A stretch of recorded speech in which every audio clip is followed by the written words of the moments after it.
And we're live. This is Julien Jean-Pierre from the Royal St.Lucian Steamos Company. Sorry it took so long for me to start tonight. I was working late at the warehouse and rushed home to come and join this. And yeah, great Wednesday, hump day. It's been pretty crazy. A lot of Seamoss talk in the news. I don't know if anybody else has noticed, but at least in Toronto, here in Canada, we're starting to see the buzz going on. Steamos was in the news today on our major news station called CP24, and they had a company called World Moss, who I happen to know, and they're great people, and so I'm really happy to see them getting some exposure on the media, and hopefully that will translate into some sales. But it's a win for everybody, as you know, the more people that are aware of Steamos, the more people are going to come to the market, and so everybody should be, trying to encourage everybody around them to try and get some I guess, media attention. I'm really excited to see what's going to happen this week. For those that don't know, on Friday, there's a show called Shark Tank. And on Shark Tank, they're going to have their first Seamoss company pitch an idea. And I saw a little teaser, and it got me really excited because I'm curious to see how the deal plays out. Do they get a deal? Who are they doing the deal with? I have a feeling it's going to be Kevin Hart. Yeah? Okay, we'll see. Mark, we should have even a bet to see who he's going to deal with. Who he's going to make the deal with. But I have a feeling it's Kevin Hart, and if it is, I think that's an excellent win because he has a lot of famous people that he can spread the word to and get on board, and that can create a lot of buzz, not just for Alexio's company, the Transformation Factory, but for many other Steamos companies. So I guess, how do I say it? You've been warned in a sense, it's, if you've thought about getting serious about Steamos, now's the time to really sort of invest all your energies into making it happen. Hey, what's up, Johnny? How you doing? I'm happy to see that you joined me. I'm going to see if you want to come in on the video and discuss. Johnny was messaging me earlier where we had a discussion on, he wanted me to give him some information on advertising. What's up, buddy? Hey, how are you? Good. So awesome. Yeah. So earlier we were messaging, and you were telling me you were trying to get some sales with the advertising and stuff like that, right? Right. So I've been doing e-commerce for a while now, but I guess what I've been targeting for Seamoss hasn't really been working out. I've done vegans, I've done vegetarianism, just a whole bunch of different things, and they don't seem to be working out. So. Mm-hmm. And so you are using the Facebook Manager, and you're doing the targeting through that. Okay. And then you have a website? I do. Are you getting any traffic to your website? Well, I sell a lot of the Seamoss locally in supermarkets in my area, and so the traffic on the website would come if the ads were actually getting clicked on, but it doesn't seem to be as much. So no one's even clicking on the ads? It's getting traffic, but not as much as you would want.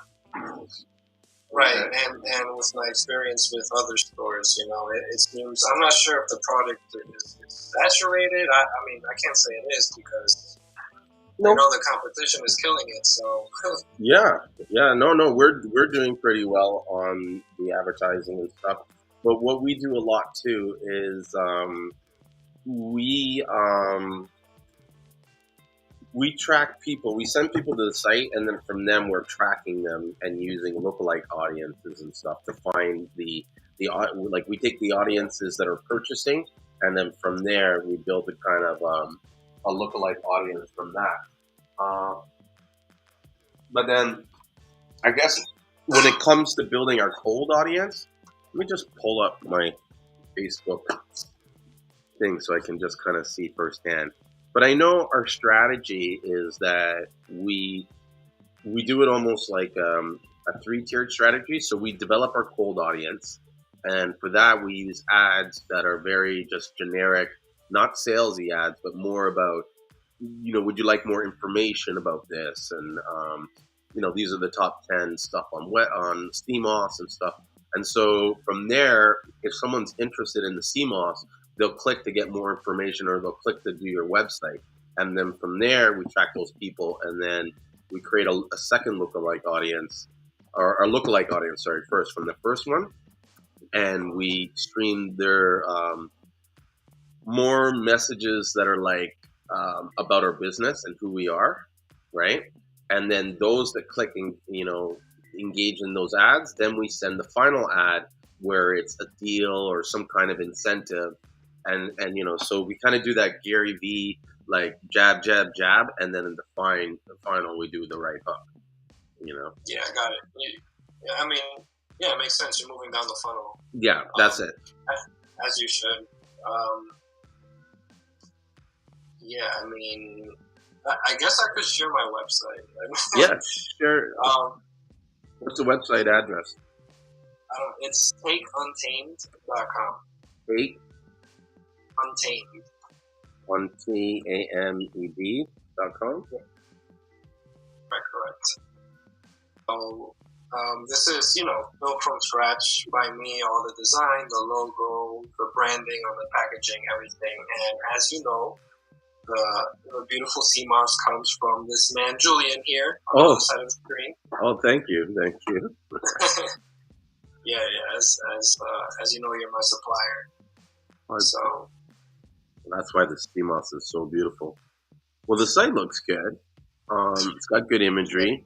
It's clean. Yeah. It's not cluttered with a lot of stuff. You have some of the products on the first page, which is good. You have your gel and then the raw. And then you have, which I find is most important, is the reviews and the testimonials. And you've done a good one where most of these have pictures and stuff like that. Right. There's, really a lack, I would say, of reviews just because the lack of sales online. The people in stores, I haven't really put, any sort of sign in order for them. It's hard, right? Because it's a supermarket, so I can't really leave like a sign next to the product saying leave us reviews, but I'm going to try. True. Yeah. Do you have a phone number? Can you put a phone number on your site? I could. That might help. I always find if I have a number, like, not having an email address is concerning to me. Like, I understand, like, in some ways you have to have the form so that you cut down on spammers, but a number is always good. Yeah, makes sense. Yeah, you have the about me filled out, so that's good. Terms of service, policy. Yeah, in terms of like that's the thing, because I mean I've had other people look at it, and I'm sure you have expertise in the area as well. Mm-hmm. But I know, like on the website side of things, I know, like I'm confident in the website, right, in the presentation and whatnot on that side of things. It's just it seems to be the targeting that I'm doing or the creatives. I'm not sure, but yeah. I'm pulling up my cold audience targeting to see what sort of audiences I'm using to give you an idea. How much traffic are you getting to the site in a day? I just started running ads again like 2 days ago, so like barely started getting visitors trickling in. And before that, literally none, right? Because I'm not running traffic. I wasn't running ads at all, so just relying off, sales locally and whatnot. So I tried Google Ads as well because I heard Seamoss was killing it on Google Ads. They're good, but I don't know. Like I was bidding at a cap of about $1, and then it was getting blown up by bots. I feel like because I was looking at the traffic, there was like no add to carts. It was literally just landing page views. And like the bounce rates were just immediate. It was literally just, it was immediate, and it was like 10 clicks would suck up my $10 budget. Yeah. Because of the max bid being at 1, so it's like try putting the clicks lower. Try putting clicks at 25 cents. Because in some ways you don't always need to be at the top every time. Right. You know what I mean? I know for our AdWords, let me just go to Google and I'll tell you, like, I think we're paying a lot less than that per click. I think ours is like 80 cents or so, or less. Let me just see. Hey, what's up, Ricky? Hey, Courtney. What's going on, man? Not much. We're talking about ad targeting and creating audiences and stuff like that. Okay, I just actually, I was talking to you about ads the other day. Yeah. Hey, I'm about to get in the car, so I'm about to mute it for a quick second. No problem. Go right ahead. You can listen to us. Yeah, I'm just pulling at this now, and let's see. Another thing you might want to add to your website, and I can send them to you, is pictures of like St. Lucia or pictures of like paradise. You know, people always love that stuff. You know what I mean? So maybe I can offer some of that to you. Maybe some of the other photos that I have of Steamos, because then it can show people, okay, you have some connection to the source because you're able to get those photos. You know. Gotcha. I would appreciate that. Thanks, Julien. Yeah, no problem. My pleasure. I know in the future what I want to try to do is even create like a database of like content and photos. And I know when I go down to St. Lucia, if you want, hit me up and I'll go to the beach and be kind of like, yeah, you know, we're in St. Lucia and we're harvesting Seamoss for your company and blah blah blah. And awesome, bro. I love the ideas and I love your humble attitude. Thank you. You have to be humble in some ways, you know what I mean? Yeah, no, of course, 100%. I hate dealing with those like dicks that are like full of themselves and they're all, you know what I mean, this and that. So I try not to do that. I mean, everybo's got to eat, and listen, there's like 8 billion people on Earth. There's enough people, right? For sure.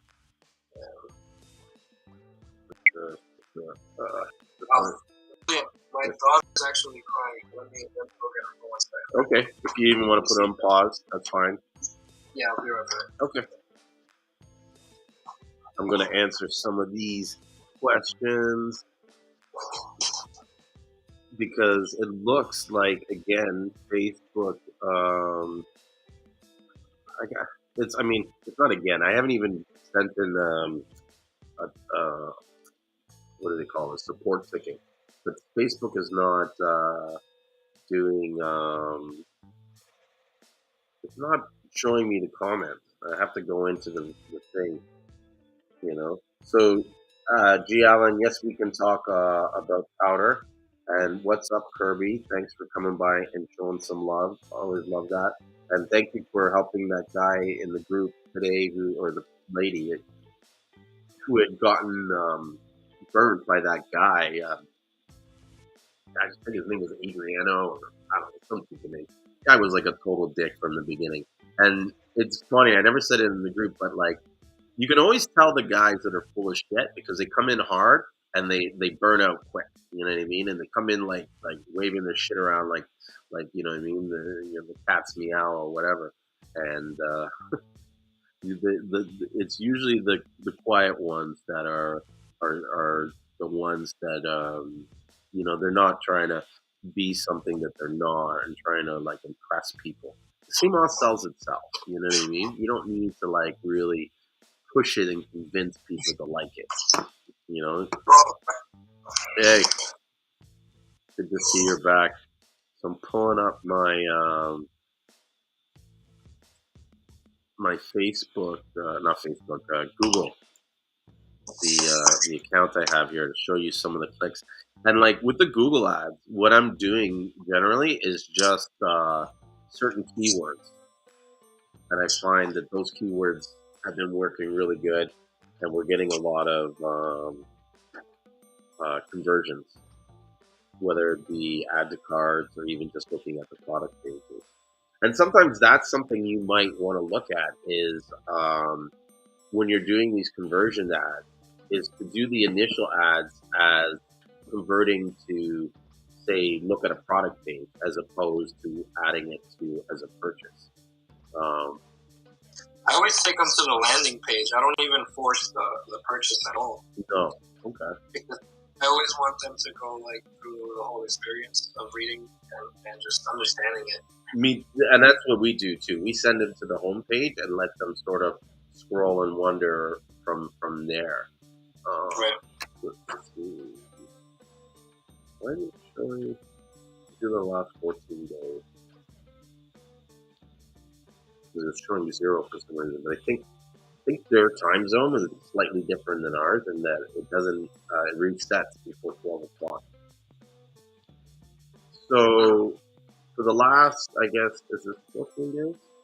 Yeah. So for the last 14 days, we spent about $1,160. We had about 1,400 clicks. The amount of conversions was 851, and it worked out to be about an 82% cost per click. I'm running 2 different campaigns. Mostly, you said you had 800 something conversions? Yeah. So these conversions are not just add to carts; they're also like add to page, or they did something on the website, not just go to the page, but they maybe looked at the about page, or they went and signed up for something. I think I can break it down even more to show kind of like what each conversion sort of. Would you mind sharing your purchases or no? Huh? Would you mind sharing purchase conversions? Or? Yeah, let me see if they looked at this on purchases sales. So I had about 111 sales from those conversions. So yeah, and then the average sale is about $150. So nice. Yeah, let me see here. 150 times 111. Yeah, so that was like, I probably spent an average of just under $1,200, and it was probably around. It said the number says here is 16,650, but let's run it off to 1,500 because I'm sure not every order is 150. You know what I mean? But that's kind of like the average. And so the keywords that I'm using, which is probably something that people are asking themselves, are pretty simple. It's mostly just like Seamoss and Seamoss related stuff. You know what I mean? But what I've done in some of these campaigns is I've really created, like one of the campaigns has something like 8 different versions of the ad. Okay. With the different writings. You know what I mean? And so that's something you might want to try in Google AdWords, is to create multiple ads in that same campaign with different titles and stuff. And then start looking at the titles of like which ones are producing the most returns, and then shut the other ones off. You know what I mean? Like typical stuff. Right. Are you doing display ads or just the keywords? Mostly the keywords and the links. I'm learning right now the display ads, and I got to get in time. What I'm thinking is going to be really, how do you say it? Like a good return on the money is creating video ads and running those video ads on YouTube. I think there's a lot of people that are interested in Steamos or want to learn more about Steamos that are already searching on there looking. And what I've learned from just researching YouTube and Google AdWords is that you can really go in and target these people that are there. Like you can almost target it by channel. So if you find a channel where these guys are producing a lot of Seamoss content or health related stuff, and your target market is active in there, then you can run ads just on that channel and have your ad show up in stream or just before their video comes up, which says, hey, or even afterwards, says, hey, I know you just watched this video on Steamos. Are you looking where to buy it? Boom, here we go. Yeah, basically, I read that too. Basically, the way it works is If it's a video, it bases it on the category about soccer balls and whatnot, and then it'll just show your ad like on those videos, like either at the end, like you said, or midstream. Mm-hmm. Pretty good because they're already they already have an interest. So yeah, it's great. Yeah, and that's good. I also want to learn with Facebook how to do the same thing, but target health pages and stuff like that, and things that are related. That other pages that people are going to that are sort of like if you're in that space, and then maybe that's something you might want to spend a little time on is developing key target customers or like people that you think you're like ideal customer. 20 to this, she does this, they do that. Is it male? Is it female? How much money did they make? Where do they shop? This and that, and almost develop a profile of these people. Yeah, I mean 100%. That's what you're supposed to do when you're seeking out your demographic and whatnot. Like I know my demographic because, like I said, I do well locally. Yeah. But just like I've tried a lot of like interests regarding vitamins. Obviously, your vegetarianism, your vegan, like those magazines and whatnot. What other interests? Like detox. It's called I mean organic foods, all that stuff. All that stuff.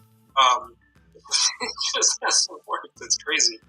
Well, I don't know. And you obviously have an Instagram page. Well, here, let's take a different approach. And what I'm going to show you or talk to you about, or less because you can't really see it, is some of the audiences that I've created. Because one of the things I did too was I went in and then just created like different audiences, like people that interacted with my Instagram page, people that have interacted with my videos, ones that have interacted 10%, ones that have interacted 75%. And I'll take even the list that say the people that watch 10% of the video, and I will tell Facebook to not serve ads to those people, because in some ways I don't want to serve these next set of ads to people that aren't interested in the video. And usually if you don't watch more than 10 seconds of it, you're not that interested. And so I'll tell it like, show this video to people that have watched up to 90%, but exclude people that have watched less than 10%. Yeah. You know what I mean? Sure. And you do that through the creation of the audiences. And so, yeah. I mean, I could get to that point. I'm not even, like, I can't even create those audiences because I don't have those metrics yet. The Instagram page is very lackluster due to the fact that like one of my other brands, it got a lot of followers just from Facebook traffic, and they followed Instagram immediately because the ads were served through Instagram as well. That one is in the dog niche, so a lot more passion there.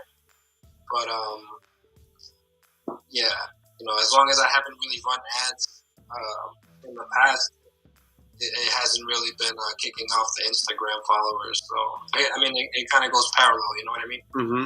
But maybe if you're looking for more activity in the site, then you create an ad that just directs people to your Instagram site to either like or follow you or engage in you, and you create the ad that is sort of Seamoss related. So those people that are interested in Seamoss will like that, engage that, and then you create that audience through Facebook. Because in some ways that's kind of like what I did.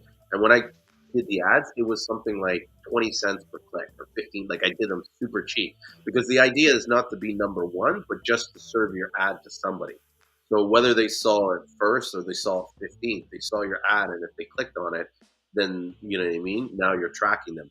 But you're not paying $1 to track these people. You're paying like 20 cents, which means you can track 5 more people for the same cost. Right. So some of these, right? I was going to ask you a delicate question. Yep. Let's say it's an iffy topic, but I've noticed that I mean, let's not sugarcoat things here. We know that demographic for Seamoss is a lot of the Caribbean culture, African American culture, Jamaicans, and whatnot. But do you think it's a stretch to say that, like, people, perhaps if I were to create a video ad or something, and they just see the skin of the color of my skin, like, could say that I have no passion on the product at all, and that's going to be sort of like a culture vulture or whatnot? Because I mean, I've seen it be a thing in other industries. So, Fuck those people. I know definitely a topic for conversation. Fuck those people. Those people will never buy your Seamoss anyway, so don't even acknowledge that they exist. You know what I mean? And I feel like this, that you being someone who's white or non-black is going to open up in the market to those that, like, there's probably a lot of people that want to get into Seamoss, but they're standing backwards. They're like, oh, it's a black thing. Let's leave it to the blacks or whatever. But if you come in there and, you know what I mean? It's like, well, look, it's not just a black thing. White people like it too. Chinese people like it. Asian people like it. Most of those people that are hating about culture vulture and shit like that, there's something wrong with them. There's an issue with them. They're probably jealous because you're doing it better. And what I see when it comes to racism and stuff like that, or in society, it really comes down, this is a game of life. And some people play the games better than others. And you can sit there and cry about it, or you can learn the rules and get better at it. You know what I mean? Yeah. One of the arguments I have to a lot of black people when they cry about this stuff with white people, other races, why are they this and that? I look at them and say, well, what are you doing to solve this problem? And most times they're not. They're quick to complain about it and talk about it, but they're not taking action about it. And to me, it's like, if you're not taking action, then you have no right to complain. Yeah, well said, bro. Well said. I'm Latino, by the way. Oh, please, sorry. No, it's all good. I just judged you by your white skin. I'm sorry. You can pass for a white guy. Yeah, I mean, they told me that. I'm half Colombian and half Peruvian. Oh, nice. Like, yeah, I mean, like, I love the product, and, like, a lot of my family members have tried it. And, like, they see the changes immediately. So it's crazy. Like, in terms of it working, we know it works. And it's just, I don't know, it's like a thing that I guess it needs to be more acceptable by more cultures. And that's what I, like, initially I tried to do, is to introduce it to, like, Latino culture as well. And a lot of Puerto Ricans are like opening up to it because they're closer to the Caribbean and whatnot. But yeah, a lot of people still don't know, like, have any clue what it is. So well, the truth of the matter is, it's not just a Caribbean thing. Like, I have a friend of mine, good friend of mine, who's a teacher, and one of his students is Colombian, and he goes home to Colombia to get the stuff. You know, she didn't even really know that it was something that was big in the Caribbean and stuff. Because when they were talking about it, and he was like, "Oh, you know this is?" He's like, "Yeah, I sell it, and so does my friend, and blah blah blah." And then that they got into this big discussion and stuff. So, it's not a culture, or shouldn't be a culture only thing. You know what I mean? There's, people have been eating this for centuries around the world. Yeah. Asians probably eat more Seamoss than black people. Yeah, I mean, they got the purple one over there. No, and even in places like Vietnam and stuff like that, and Thailand stuff, they eat it fried. Like, I have a friend that he's Vietnamese. He has this what they call banh mi, and he makes pho. That's it. He has a pho restaurant, and I gave him some of the Seamoss, and he sent me a picture of what his mom took and did with the Seamoss, and they hydrated it, soaked it, and they stir fried it with shrimp and some other seasonings and shit. And I'm like, that's how you eat it? And he's like, yeah. I'm like, they make it in the gel. He's like, really? Like, he's like, no, man, you just Yeah. So, yeah. I say go for it, you know what I mean? Seamoss is going to go big, you know what I mean? And if you sit us on the sides and say, I can't do this because of the culture, or this and that, then it'd be different if you came in with, like, say, blackface, or you came in with, like, a Rasta hat and said, hey, bud, you know what I mean? Like, you're trying to appropriate, but just be you, be yourself, and sell the product. Hilarious. Blackface. Yeah. You definitely get run out of town. Yeah, for sure. Not at all. Bro.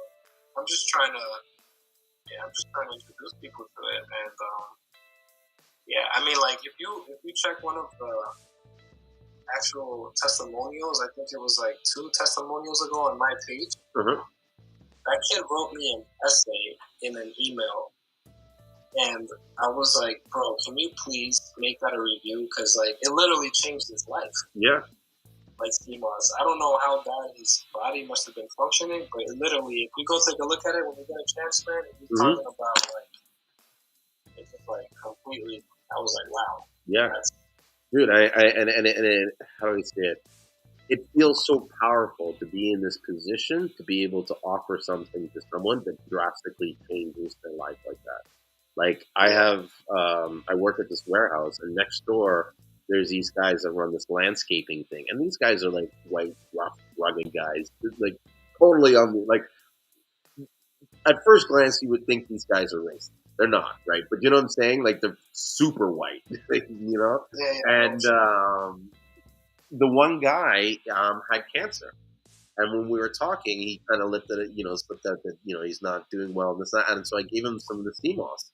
And he was taking it for a while, and, he was going to the doctors, and the doctors were giving him, like, positive stuff. And then he kind of didn't see, he wasn't around the warehouse, he wasn't getting the Steamos from me. And so he sent someone come see me, and they basically said, like, look, he needs more Steamos because the doctor was saying he was doing good, and then he stopped the Steamos, and now he's falling behind. And we want the Steamos to get him back up. Like the doctor went to him and said, like, whatever you were doing before, go back and do that, because now that you've stopped, it's not, you know what I mean? Things are not as good as they were before when you were taking it. You know what I mean? I have a very similar story. Somebody here in Bridgeport, Connecticut, actually seeked me out because his brother's wife apparently beat cancer because of Steamos. I don't know how true those claims can be, but he literally seeked out the product and said, this Steamos gel saved my brother's wife's life. And I was like, wow. Like it felt like you said, it felt empowering, because it's like not just selling something that's like a widget or whatever. Yeah. Huh? I said you're not like just selling some ordinary widget, or it's not like a mouse or something like that. It's yeah. And even if it's another food product, like I know it's not something that people say it doesn't work. Like I've heard from people that it, I can attest to it. That's my point. So Aquarius, who I think is G. Allen, he says try adding hashtags to your posts, and hashtags actually got me on Google. So that would be. I wonder if he wants to talk about that. Let's see how he got on Google. That's interesting, because I don't use hashtags. Like I use hashtags in the post to kind of say this and that, but I've always thought it was only worthwhile. Like, say if I did hashtags on Instagram, only people searching on the Instagram platform would be able to find it. I didn't realize that it can be sort of indexed and stuff. Hey, what's up, bro? Hey, what's going on? You're not gonna be able to see me because I'm heading home now. I was out doing some deliveries, but this is what I wanted to say. When you add hashtags, it draws audience. TikTok is a very great place to advertise. When you add a hashtag, when you put a hashtag down on TikTok, it very much lets you know how many people have actually used that hashtag. It's a great place to advertise.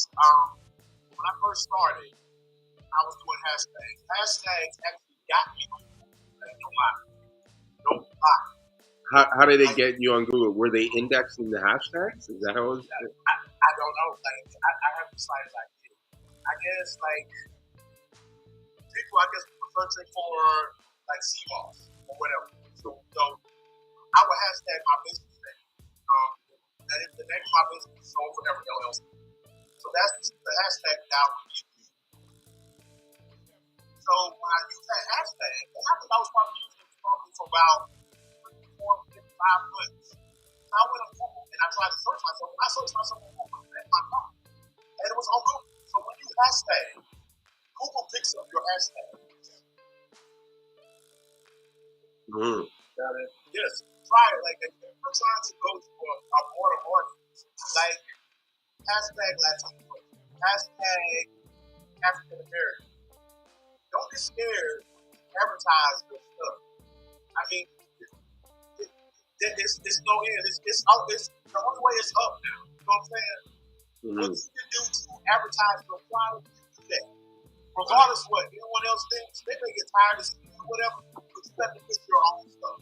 Mm-hmm. You gotta push your own stuff before anyone else pushes your stuff.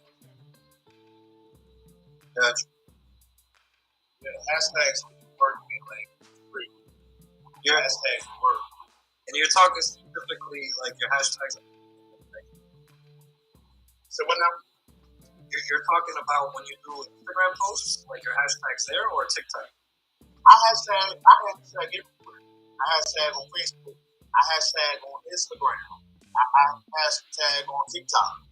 It's a hashtag. Yeah. Hashtag everywhere. I got you. Yeah. Hashtag everything. Hashtag your company name. Yeah. Breaking up bad. Yeah. He's going through probably a dead zone. We can't hear you, Alan. I'm driving. Yeah. I can hear you. Yeah, we can hear you now. Now, much better now. Okay. All right. Like I was saying, like hashtag every business. Google will pick it up real quick. Hashtags on the show. Got it. I mean, I guess that plays a huge factor into the whole SEO thing. I guess that's how it picks it up. Yeah. I don't know how it works, but it's working. Got it. It's working. Like, it's really good for me. The target, different people, like age groups and everything. Hashtags. Like, you have a TikTok account? I don't. Make your TikTok. I'm telling you, TikTok is the thing. Facebook is not it. Facebook can't go through. It's crazy. It's really great. Yeah, get on TikTok. Put TikTok down. Yeah, for sure. I always felt like I mean, I know TikTok is killing it right now, but I always felt like TikTok was more for people that are just scrolling through looking at viral stuff. But no, not at all. Not at all. Set your thoughts to the side. One day right now, when you sit there and think of certain things, and you get deep into thought, it's going to only hold you back. You have to think outside the box. You have to step out on faith. You have to do whatever you have to do to make yourself successful. Do that. That's for sure. Yeah. Don't be scared. Don't mind what everyone else is going to say, because you're going to always have naysayers. Who cares? Yeah. You got to block out the noise. Yeah. I definitely don't care. I say what I have to say. That's it. And here's the thing: those that want to mess with you, they'll respect your honesty. Yeah. Yeah. I try. Another thing. Advice. That's what I try to do. I try to give advice. Because the more advice you give from your mistakes, you're going to someone else. It's going to bring you more. It's going to bring you more success. Because if you pull up,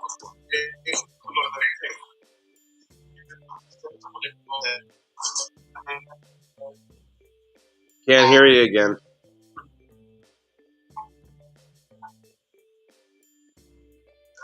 But until he comes back, one idea you might even want to start is maybe like when he's saying the helping is building your own like page or group, and then using that to analyze traffic. You know what I mean, or identify like an audience through that. But what were you saying, Kobe? Because you got cut off like midway through what you were saying last. You there, Alan? Or I called you Kobe, but I meant I called. Just G Allen. Yeah, sorry, Alan. I called you Kobe, and the reason. No. You know what it is? I'm a multitasker. So while we're talking and stuff, I'm like going through some of the posts and stuff, and it appears that Marvin is little like I don't even want to get started in the conversation, but they're just I'm deleting posts and removing comments because everybody's trying to start drama. It's like drama where? Drama on so you know I have a Facebook group on YouTube, a Facebook group on YouTube, Facebook group on Facebook where it's called the Steamos Buyers Club, and it's for basically people around the world to network and buy and sell Steamos. And so there's a lot of exporters on there, and one of them is this guy Marvin. And so I don't know, he's not happy with a couple of people he's done business with, but it is what it is. I try to like keep that stuff off the group because I feel like there's certain things that need to be exposed, and then there's certain things where it's like it's not really an issue. It's more of like these guys just couldn't communicate and come to an agreement, you know. Right. So I stay out of those arguments. That's one thing that's one thing I say. Yeah, Julien, he needs to stop that. And, we don't need to be putting each other down. I know we are all trying to. Mm-hmm. We're all trying to make it. You don't need to be putting anyone's business down, especially if you're in the business. Because you have to look at it like this. How would you feel if someone was putting your business down? It could really hurt you. Mm-hmm. So my thing is, what I've experienced in this business is, don't put a person down, don't put their business down, because you never know if that's their main income. If you have an issue with them, take it to them. Mm-hmm. You don't take it to a group, because you never know who's seeing it. You know, people can like it, they can love it, they can comment on it, but other people are seeing it as well. Mm-hmm. You don't want to hurt anyone, because I'm gonna tell you something. The karma is real. Mm-hmm. It will come back. Karma will come back on you if karma does not come back on you. It's gonna come back on one of your family members. Mm-hmm. You gotta realize that we are here to build each other, not tear each other down. No. I agree. And a lot of this stuff can be handled offline. You know what I mean? And, exactly. And that's usually like the only time there's only been one situation where I felt like I had to remove someone in the group or ban them, and it actually happened today. And the main reason why I did it was because I reached out to the guy and said, "Hey, what's going on? Like, are you planning to pay this person back or whatever?" Now, had the person come back and said, "Well, here's my side of the story," I would have listened, right? But this guy never responded to me, never said nothing. And then someone else chimes in and says, "Yeah, he ripped me off too." And it's like, you know, oh my God, like you rip off two people and you don't want to respond to me when I question you, then that's a sign that there's a problem, you know? Right. Yeah. I mean, a lot of people out there, there's a lot of scams going on. It's hard to trust people. I've been scammed before, especially when the big laws were going on. So I was trying to do myself, and I actually somebody do it for me. They actually stole my identity. Oh wow. You have to be very careful, very, very careful. And from my knowledge, the loans they're about to come out again, from what I've heard. Mm-hmm. So anyone that's on this live, don't have your LLC or whatever, now is the time to go ahead. Mm-hmm. It's the time. Go ahead and get that money, build your brand, build your company. Help these people. Right? It's all about helping. Mm-hmm. It's not about taking. Because the more you help, the more you want to trust. Yep. It runs into the thing called the law of service. Mm-hmm. And if you and sacrifice too. And so if you give a service to someone, even if it's like you don't have to give the service to the people that you're getting the benefits from, you just have to do something of service. So have you guys ever read the book Think and Grow Rich? No, but I've heard of it. Yeah. Have to read it. If you believe in anything about manifestation or creating things with your thoughts and stuff, this book gives you the blueprint on how to start that. Many of the things that I've accomplished in life have been used when I've used these tactics. And one of them is the service. So you go out and you ask the universe, okay, I want $300,000 in the next 6 months. And in exchange for this $300,000, this is what I'm going to do is provide for service. I'm going to go to the soup kitchen and I'm going to clean their toilets and I'm going to, serve soup on weekends. You do that and you follow through with that, I guarantee you will get the money. You know what? You're absolutely right. It's all about manufacturing. I'm gonna tell you what I did last night before I went to bed. I am very deep in my spirituality, so I speak affirmations on myself. I tell myself, okay, this is what I'm going to do today. This is what's going to happen tomorrow. This, that, and the other. So before I went to bed last night, I spoke some affirmations over myself. I said, okay, I'm going to have this. This is going to happen. This is going to happen. Lo and behold, when I got up, like everything that I spoke about myself, it happened. It happened. This is some real. It's real. It's real. People don't believe it. They're looking like crazy, but you have the ability to speak over yourself. And you have to do this. Like, if you don't speak over yourself, there's somebody else speaking over. And you better believe it. There's going to be somebody that's speaking over you. Yep. So you have to speak positive over yourself. You have to tell yourself what you're going to gain out of it. You got to tell yourself, yeah, I'm going to reach this goal. I have to do this. It's come to the point where I'm extremely protective of my thoughts and who makes me think negative thoughts, because when I get into that state, things start going wrong. But when I'm really happy and in a good mood, it's like I move mountains. Yeah, it's all about. And I think that was something that I said when I went live. I said, it's fine to protect yourself. You have to protect your energy. Like, if somebody comes with negative energy, you have every right to protect yourself. Protect your energy. Just let these people know, okay, no, this is not going to happen, but this is what is going to happen. Like, you have to, when someone comes in negative, you have to go back at them with that same energy. You have to match that same energy that they have. Don't overpower that energy, don't overpower that energy. But you match that same energy, say what you have to say, and you keep it moving. Don't say anything else. Cancel it out. Yeah. I will say something about that. Julien actually, he does speak affirmations over people, so I appreciate him for that. He told me some stuff about a week or so ago that stuck with me. He gave me an affirmation, so I appreciate him for that while we speaking on it. No problem, man. I remember what I said. What the funny thing is that what you said, it didn't, okay, this is the funny thing about it. What you said, I felt it, and even though it wasn't, like, when you said, man, you're supposed to be on Shark Tank, but the next day, I think it was either the next day or the day after, Julien sent me a message about Shark Tank. So I was like, affirmation. I said, it doesn't matter if it was coming from me or anybody. It's like, I understand that affirmation, even though I'm not on Shark Tank, is going to help proceed both of us and everybody. So, yeah, I definitely appreciate that affirmation that you gave me, bro. No problem, man. Like I said, and I say it all the time. I'm here to help. That's what a lot of people don't realize. I'm here to help. And I'm gonna tell you another thing. I realized that since I've been in the group, I started supporting providers. The movement became more active. This became active in a negative way and in a positive.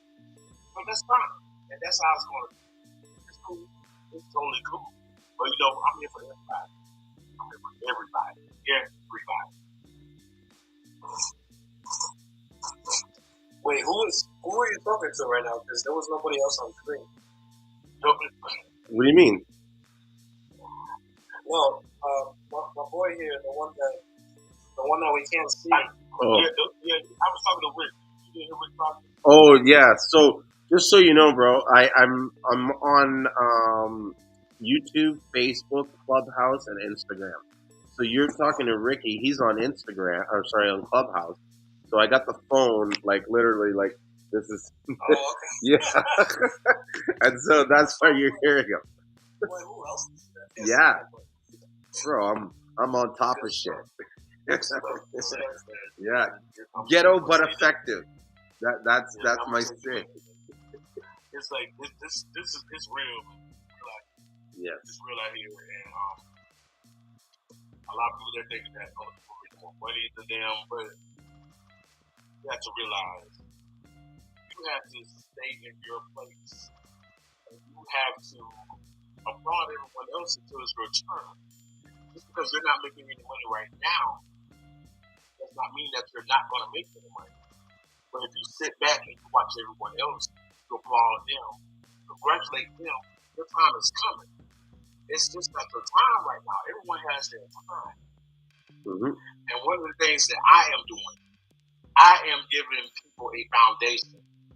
I'm giving them a building block. I really don't like to tell people, but I say it. I am a prophet. I see things. I feel things. Like I know things about people that they don't think I know. Like I can go back. I can tell people about the past and stuff. Mm-hmm. I mean, that's just one of the gifts that I have. So with them being a prophet is here to build, not tear down. Mm-hmm. So I am here to build your foundation for your building to stand on. That's why I'm here. A lot of people don't like it, but guess what? I don't care. Yeah. I don't care. It's amazing when you know what your purpose is and your mission, and in some ways you just cut out the noise. You just cancel it. You know what I mean?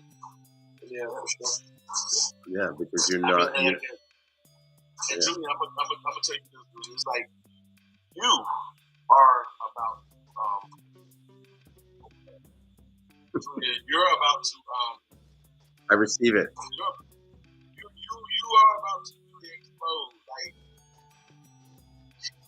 you are about to be so busy. You are about to be so busy that is crazy.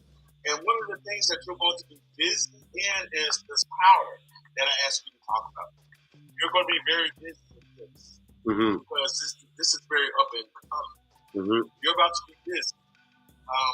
Something tells me that you need to start looking for you a staff. Like you don't have people working for you. They want to. It's coming. Put you some posts on it because you're about to be busy. Mm-hmm. You're about to be very, very, very busy. Thank you. Thank you. Yes, sir. I receive it. Thank you. Y'all, I've just made it home. I'm about to go live. I have a very busy day tomorrow.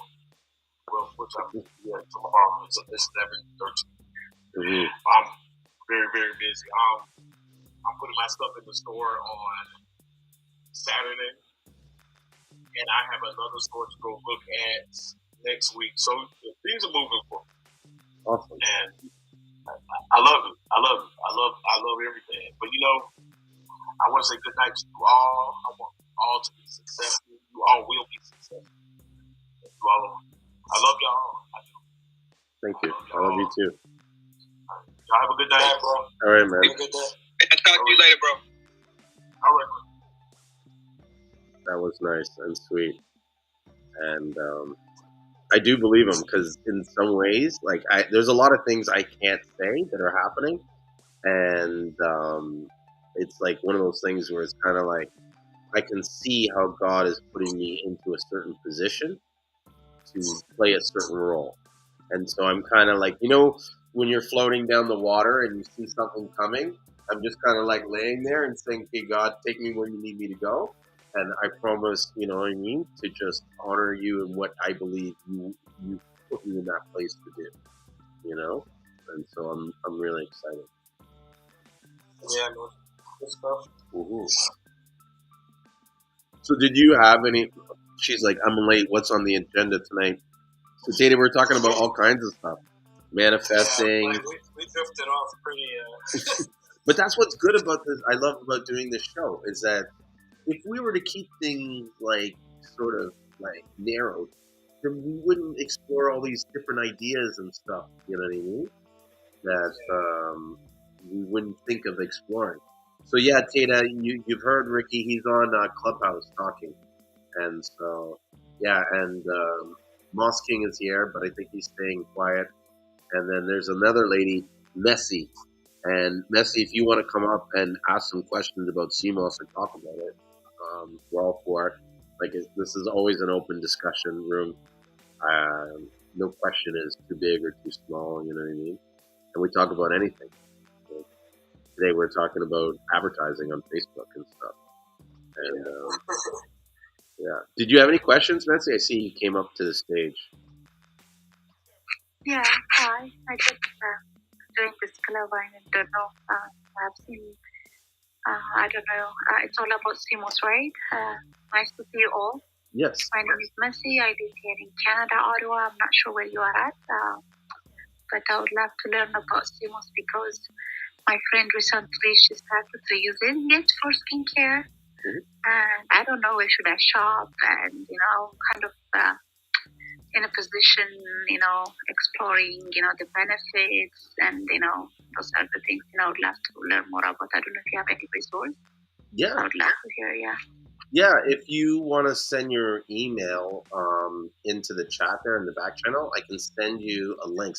And anybody that's joining here, if they ever want to send me, you can send an email, or you can actually. This is a better way to do it because otherwise I might take a while to get the email. But if you send an email to stlucianseamoss@gmail.com within the subject title, please send me Seamoss links. I keep a track like a book.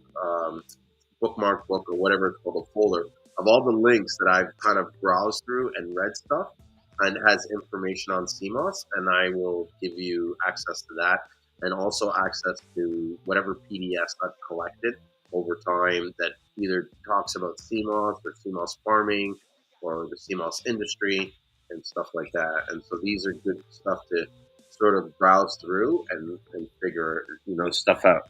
But another good site that has a lot of information on health all around, and I find is a very balanced resource. Because one of the things you got to keep your eye out is to make sure that the information you're taking is actually factual and is reflecting both sides. You know what I mean? Or you know what I mean? It's kind of like it's not just one-sided. And so, yeah, so you get that information, and I forgot where I was going with it. Sometimes you get in a thought, and then Data wrote this thing here. It says, "Are we doing a reflection live after Shark Tank Friday?" And so I got a little distracted. But yeah, send me to kind of sum it up. Send me the email, and I will send you the links of all the stuff that I've collected, and that will start giving. Oh, that's what I was talking about. The site is called Detox and Cure. DetoxandCure.com. It's run by a guy named Matthew out of Australia, and in his site he has a blog, and it talks about like all things Seamoss, what to look for in Seamoss, the top 10 benefits of Seamoss. And it even has an article where he goes in what's called uncovering the wildcrafted myth, because there's a big myth between wildcrafted Seamoss and stuff, and so he goes in and challenges a lot of the things that Dr. Sabian said. And sort of researches it and says, okay, this is what he said, but this is what he said actually means and stuff. And so it really is an eye-opener on a lot of the things that people are saying about Seamoss. So yeah, go check out Detox and Cure and check out his site. But hey, also Messi, just to let you know, I'm in Toronto, Canada. So I'm from Canada too. And like, if you ever want to reach out to me with questions about Seamoss, if we don't answer all your questions today, you know what I mean? I'm more than happy to try and answer them. Have you tried Seamoss yet, Messi, at all? No, I'm just checking, but I couldn't get the chance. But definitely, I'll check it out. Okay. There's actually... Yeah, and then please check your back channel. Okay. Or you can get mine. Awesome. I see it there. Oh, it's... The chat room is not the back channel? I don't know.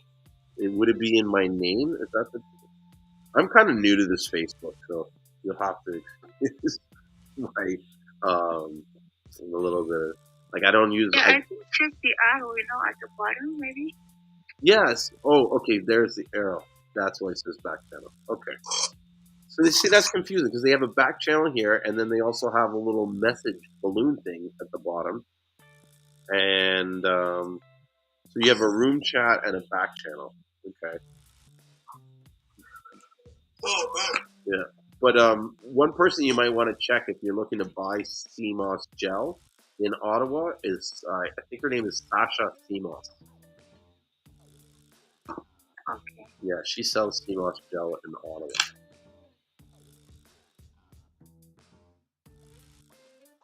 So, hey, Johnny, did you have any additional questions about the advertising? Because I know we veered a little bit off topic, and I want to make sure. No, it's all good, bro. I'm enjoying my time. I was actually gonna just head out now, but if anything, we'll catch up.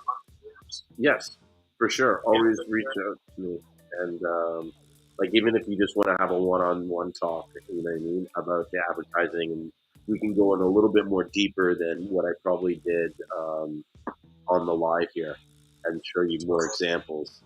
You know, maybe we'll do like on a Zoom call or something like that, so they can share you my screen. And, yeah, 100%, bro. I would appreciate that. That's awesome. Yeah, no problem, man. I mean, you're buying Seamoss off me already. It's the least I can do to help you sell more Seamoss. Yeah, man. And that's that's something I want to put out there, that anybody that's buying Seamoss from me, if you feel like, you're not reaching the goals or not getting the amount of sales that you're hoping to get, reach out to me and let's brainstorm some ideas, because the last thing I want anybody to do is buy a shitload of Steamos and they're sitting on it and they can't get rid of it, and they're going through this panic of like, why did I spend all this money on this? This was a bad move. And sometimes your fears can paralyze you, and you just need someone like me to come in and say, no, this is fine, just do this and you'll be okay. I'm willing to do that and share that information. Yeah, for sure. There's always a way. I mean, as long as you see other people, like if there's market fit, there's product fit, like, and if other people are killing it, then you can definitely find a way to. So, yeah. Yeah, that's good. Where are you calling from? Just before you go. Like, where do I live? Yeah, what country? In Connecticut, in the U.S. Oh, cool. Right. Yeah. So you're still on. It is pretty late now. I just realized it's like 11:50. Yeah, I mean, it's not too crazy, but I got some stuff I gotta take care of before I head to the stack. Okay. But it was awesome talking to you, Julien. I think it's the longest we've ever actually gotten to speak. So. Well, then call me more often, man. Yeah, good stuff. Good stuff. But we'll catch up. Okay, sounds good. Thanks for calling and thanks for joining. Take care, man. All right, you too. Bye. Cool. Well, that was Johnny, and one second. I'm so bad at multitasking. I'm always like, I'm answering customers' emails while I talk, but I'm just one of those guys where it's like I like keeping busy as much as possible. So that being said, if anybody else wants to join on the live, just send a request out, and I will add you guys in.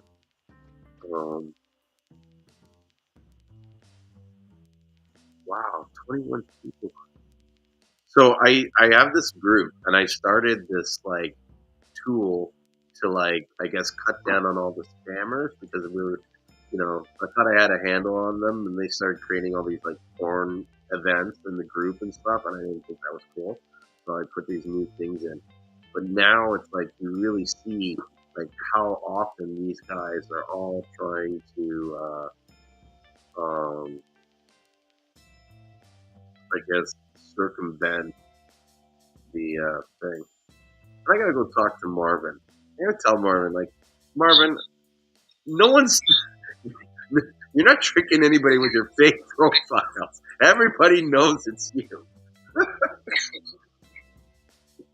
Hey, Ricky. Hey, what's going on? Yeah. But you see that? You see how Marvin's trying to be undercover? He has another fake profile? Oh, you didn't know? He's got like 3 of them. I figured that there was, like, only thing I do is kind of follow the typing that's going on. Yes. And once I could see that, as far as how people are, how they're typing certain things, I'm like, oh, I already know who that is. Marvin's a crazy guy, but at the same time, I love the guy. He has got a very good heart in general. Like, I know sometimes people get into, disagreements with him and whatever, but, I won't say anything about Marvin. I just put it like that. Like, and I agree with you on that. He just a, and I'm gonna say this, and I'm saying it to be as nice as possible, because I really don't have an issue with Marvin. He goes from 0 to 100 real quick, and a lot of times it hurts him more than it helps him, I think, sometimes.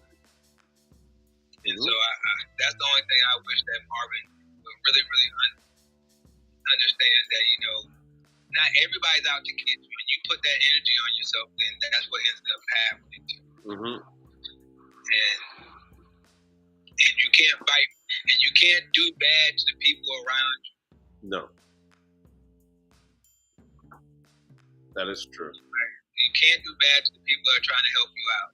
And I don't know, sometimes I think he gets it in his head that everybody's trying to do some bad to him that's actually really trying to help him. Yeah. But sometimes he's gotten burnt by a lot of people. Especially when he's been trying to be nice. And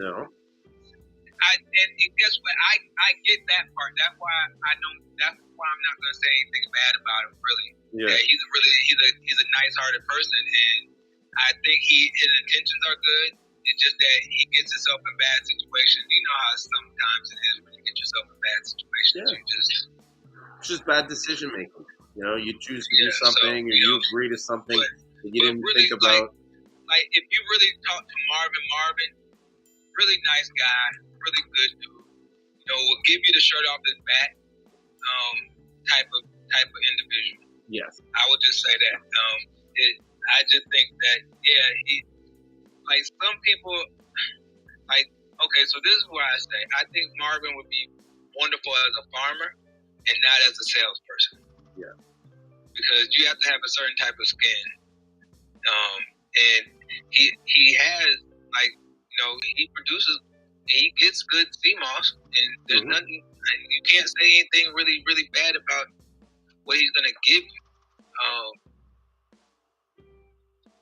I just say that, some people, because of, like, I know myself, like, okay, so, like, I tell myself, like, I'm not one to do a lot of marketing and things of that nature, because that's not what I do. And I don't do a lot of social media. The reason why I don't do a lot of social media is because if you say the wrong thing, then I want to show up at your house. And so I refrain from things of that nature. You get what I'm saying? Yeah. And so I know my boundaries. And with Marvin, I think it's almost the same thing. It's just knowing the boundary that you're good at. And he's wonderful at customer service. Yeah. When I say that, wonderful at customer service, wonderful at, talking to you and making you feel a certain way. It's just that you don't, but they say the same thing about a dude that was scamming. You get what I'm saying? Yeah. Like you gotta watch it, and I don't even want to go into that, because I'm not even sure why people are still dealing with him. Which guy? The Adriano guy or whatever? Yeah, the Adriano guy. Yeah. Like, I'm sometimes I wish that post never would have gotten taken down. In regards to our interaction, because it would have showed everybody everything what they needed to see. Mm. But did it get taken down, or did I know I didn't delete it. I don't think I did. I'm not sure. Like, I just remember seeing it, and then when I woke up in the morning time, I didn't see it anymore. I think Facebook might have taken it. They do that sometimes. Like, I'll get a notice saying, this person violated their community. And when I look at it, it's like, no, they didn't. It's like, you know what I mean? Like, it's like there wasn't anything bad. They were just saying their opinion or something like that. And it's just the way they wrote it, I guess, was construed the wrong way or whatever. But you're right. I wish, but honestly, bro, sometimes these guys would have seen all that and they still would have ignored it. Because at the end of the day, there's a lot of people that are dictated by a certain price. Yeah, they're dictated by price, and they get so thirsty that it's like the deal clouds their judgment. Yeah.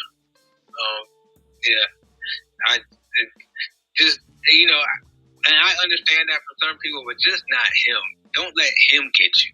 Mm-hmm. You know what I'm saying? Like, don't believe this guy. You believe this guy? He can produce you anything. He can just produce you a long-winded message saying all the stuff that he did. Mm-hmm. But when you start going through it, me, I need to see paperwork. I don't know you. I check your Facebook. I check your IG. I check all these things to see if it adds up to what you're telling me that you're doing all this business. But if you're doing all this business, then you have a social media presence, a large social media presence. And if you don't have some type of social media presence at all, if I go to your IG and you just are doing the same photos, and I know some of these are Photoshop. Not Photoshop, but you know how you take somebody's photo. I know that some of these photos have been taken from somebody else, and you're using them. And yeah, I don't believe you. There's going to be a hard time believing you. If I don't see nothing on IG, if I don't see you, if you're saying that you're doing all this, and I don't see nothing where you actually are showing a shipment being brought in or anything of that nature, or that you have boxes or anything of that nature, then I'm not going to believe you. Yeah. And that's just from that's what I did when I actually started off, and I was looking for pretty much suppliers, and I looked for suppliers in the United States for almost 2 months. And I only found 2 or 3 that were really reliable. Everybody else I couldn't believe because it just really wasn't adding up. So, and that I just ask people to kind of do the due diligence and kind of search these people out. Even if you have a feeling that somebody's a scammer, then say, hey, let's do a FaceTime or a Zoom. I need to see your face. I need to see who you are, because that's the first thing. People that do scams, they don't want anybody to ever see their face. No. And so that's the first thing I'm gonna do is hey, let me take a picture. Hey, and I'm gonna tell you, I'm gonna screenshot it if you don't mind, or can you send me a copy of your license? I just need to see the front of it. Yeah. I just need this stuff adds up. And that's not being mean to anybody. I'm just very particular. I'm from Atlanta. I understand the scamming. Mm-hmm. Big time. No, bro, send me your license. Send me a copy of your license so I have you on file. So if anything does go bad, I can say, okay, look here. I'm a legit businessman now. I'm not a street dude. I'll go report you. Mm-hmm. Yeah, take care of it. Yeah, it's real simple now. I don't this is the funny thing about it is now I'm legit. I'm super legit. I'll report you to the cops. I don't have no problem with doing that. Yeah. I don't have no problem with saying, hey man, this Joker tried to scam me. This ain't street stuff anymore. True. We're adults now. And then somebody getting over on you, no, you don't allow that.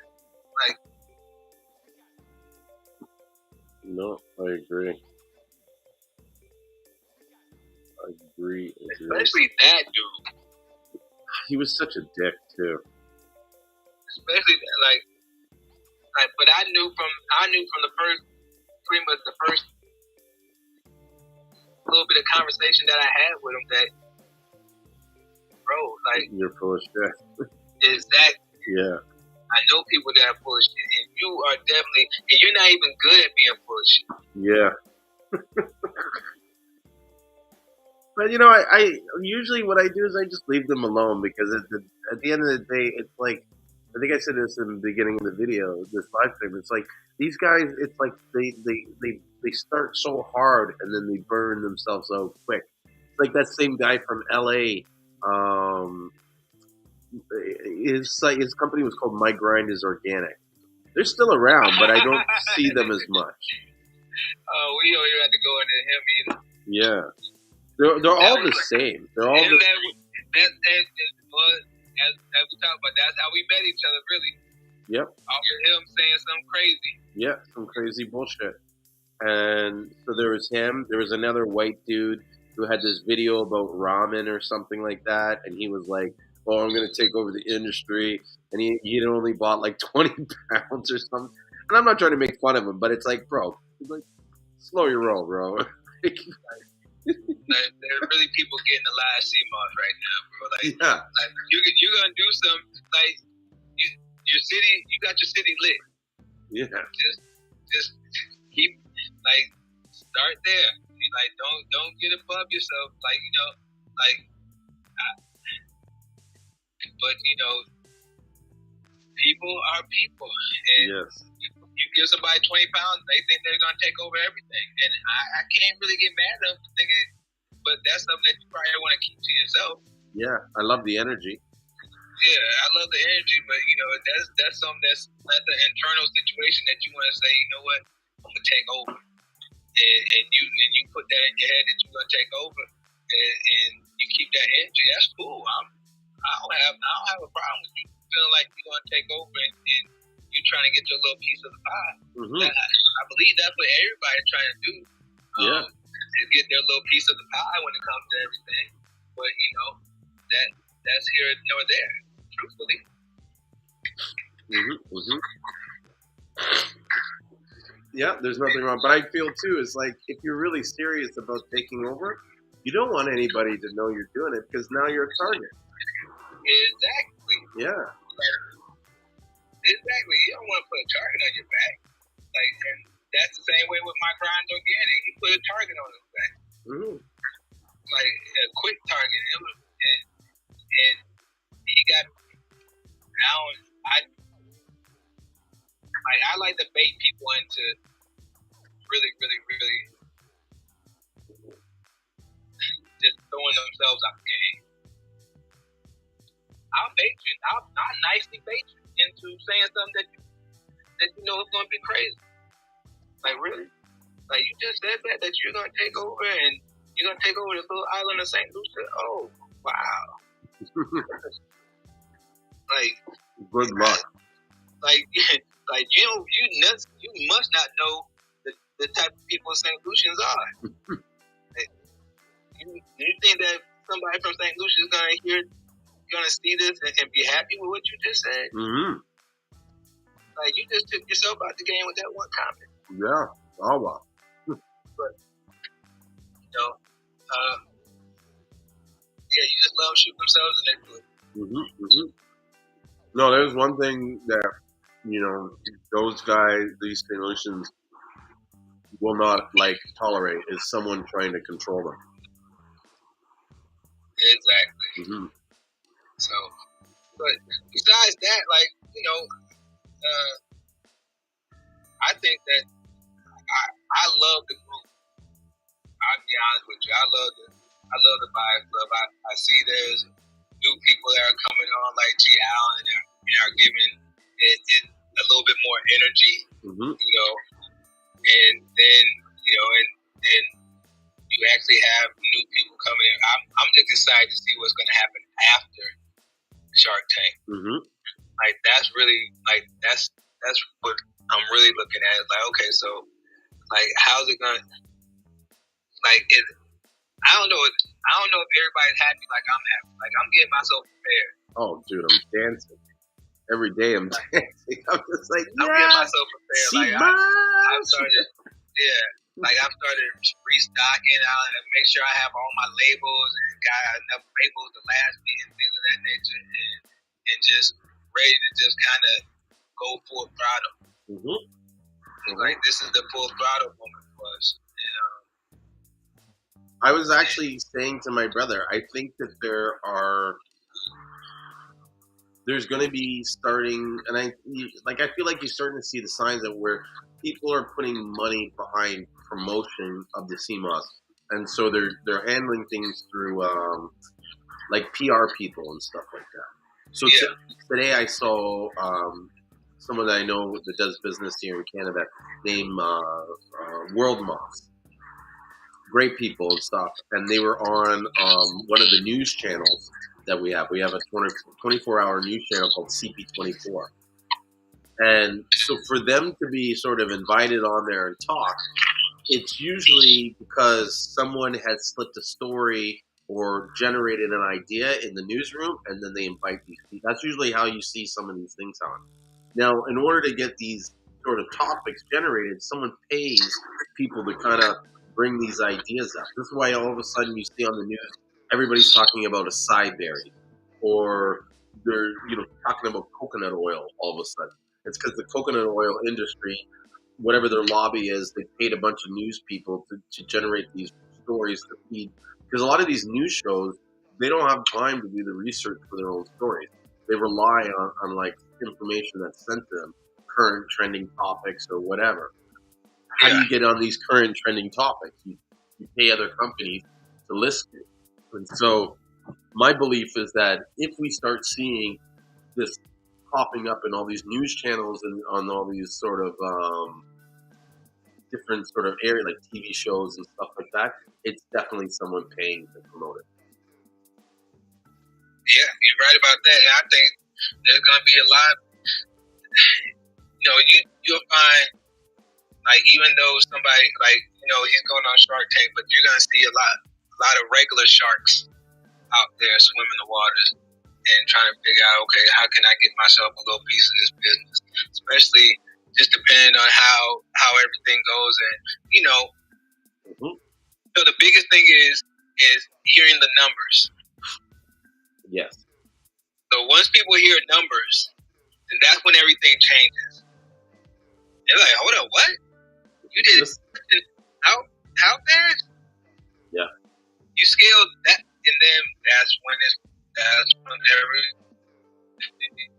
start to change. And even the reactions on the sharks' faces, as far as when you say Seamoss, and see who knows, because what Seamoss is and how effective it is, and there's going to be somebody that's going to be an advocate for it. Like, okay, so this is the funny thing is, my sister, I've been doing Seamoss for 2 years. Like, never asked me for Seamoss. She might gotten jail from me every now and then, but she never. So she comes to me today and she was like, Rick, she was like, she's like, I will watch a video where Lisa Loeb, Left Eye she was on Seamoss when she died. That's what she was doing. Her alkaline died. I'm like, yeah, Pooh, I think I told you that a long time ago because Left Eye is my homegirl.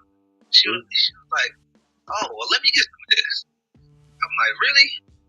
I'm like, Left Eye got you doing this?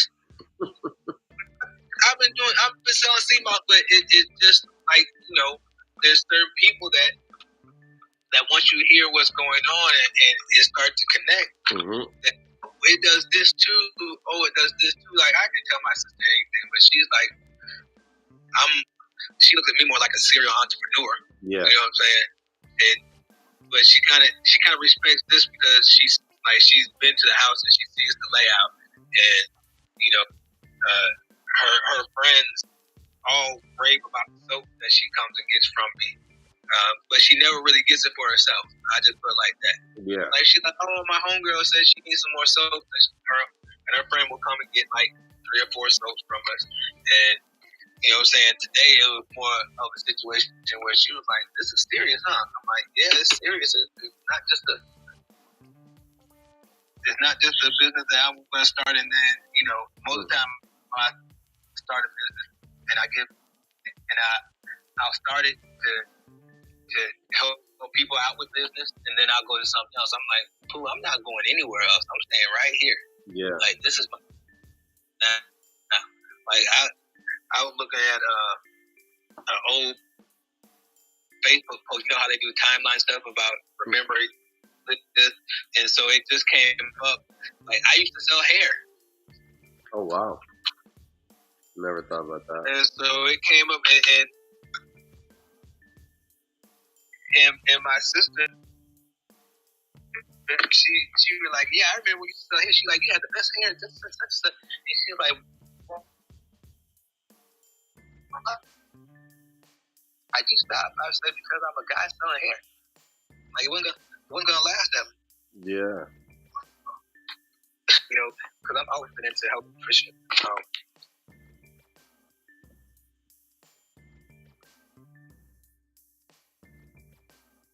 From owning a plain smoothie, that's pretty much my strong point as far as I love. So I'm so excited about this week and about the next couple weeks to follow. I've been and to be honest with you, I've been in the streets all day long, talking to people in the streets all day long. Like, we about to be on Shark Tank and everything. Like, yeah, Seamoss, and this is the funny thing is that people that you wouldn't think know about Steamos. Mm-hmm. I'm not even putting this lightly. I'd be in the streets, and when I went today, I was down there, talking to people. The question was like, okay, so I started breaking down all the different stuff that I had. They're like, dang. Like, yeah, because everybody, they know that they have gel. And I was like, yeah, well, the person that's going to be on Shark Tank, that's what they sell. They sell gel. You're like, oh, okay. And all the people that I talked to, mostly my homeboys, they're like, yeah, my girl done turned me on to Steamos. You know what I'm saying? She love it. Like, and that's the next thing. He's like, man, you need to make sure that you just cater to the women, because my girl sees Steamos and she go crazy. I'm like, wow, really? But yeah, I'm just excited. Yeah, man. Me too. I'm curious to see what really happens, and what's crazy though is like it's the same day that it's my sister's birthday party. So I'm gonna have to be like low key trying to like sneak away and watch this show, because they're always like hitting on me because I'm always into work whenever we're at these events. And so I was kind of like, oh yeah, don't worry, I'm gonna like turn my phone off. And it's like, oh shit, it's the same day. I was like, what am I gonna do? So I'm gonna be like going to the bathroom a lot. This is different. Like, this situation is different. This is the situation we've been waiting for. Like, I might have a slight little party. Yeah, that would be cool. I definitely, like, Kata did mention this, and I think we will try to do this, is do like a live stream afterwards to kind of recap and see what people's suggestions or ideas of, like, just people's thoughts are of what happened.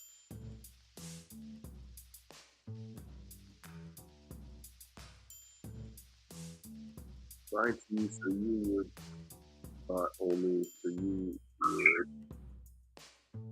only buy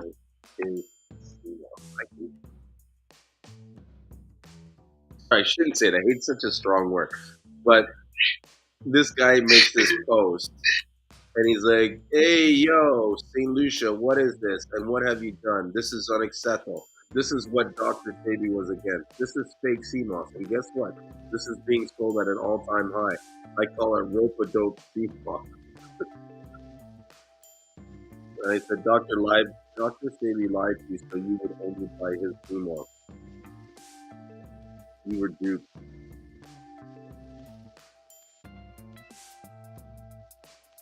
Oh, this must be on the Buyers Club. No, I don't know if it was on the Buyers Club or somehow I got tagged on it. That's how I see it. I gotta go back and see it. Rope-a-dope Seamoss. What type of Seamoss are they talking about? They don't know what they're talking about. And that's what kills me. None of these guys understand anything about harvesting or planting or growing Seamoss. And if they did, they wouldn't be able to say what they're saying, right? Like one guy says to me, the Seamoss gets, how can the Seamoss get nutrients from a rope? Like, it doesn't. Who told you it gets that's how it grows? Like, you know what I mean? There's people that are saying that though, and that's the biggest problem that you end up getting. That you hear it being said, and people are saying it and they're sticking to it. Mm.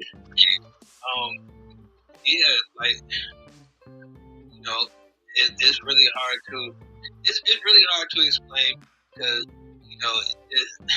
I don't like to disrespect people for stuff that they really don't understand or don't know. Mm-hmm. But I always tell them, like, you're in the Steamos business. It's your right to know. I had somebody the other day complain about the multi because it has salt. Like, it has too much salt. I'm like, okay. I was like, do you understand? I'm like, first of all, most of the time when people get multi or purple or green, it has salt because the way that it's dried. It's not dried like gold. And so, like, I didn't want to, like, this person has a wonderful business. And so I didn't want to disrespect them because I'm like, okay, these are things you should know though.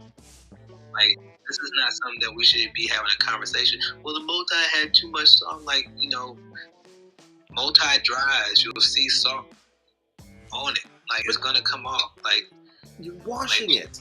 Exactly. And but then what got me is that they told me that this is not wildcraft. I'm like, really?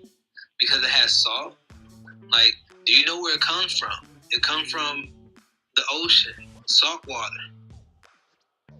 Like, I'm confused about what No. I'm really confused about what you're saying. I don't, and I had to break it down. Like, I don't understand where this is coming from. I had to just tell her, like, I don't understand where this is coming from.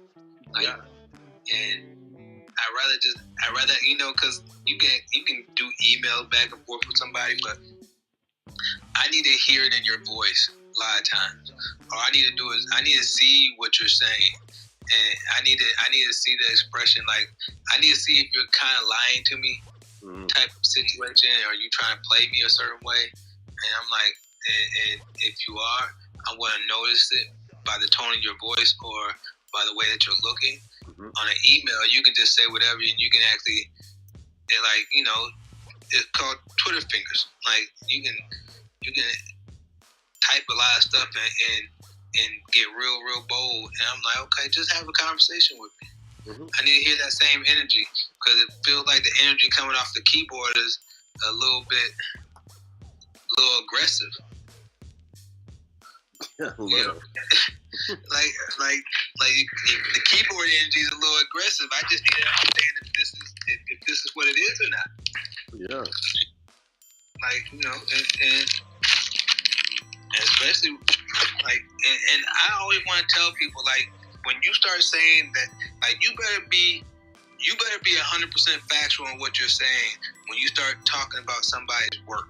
And that's what I look at as far as, like, if you're calling multi fake because it has salt on it, there's somebody that actually worked hard on that.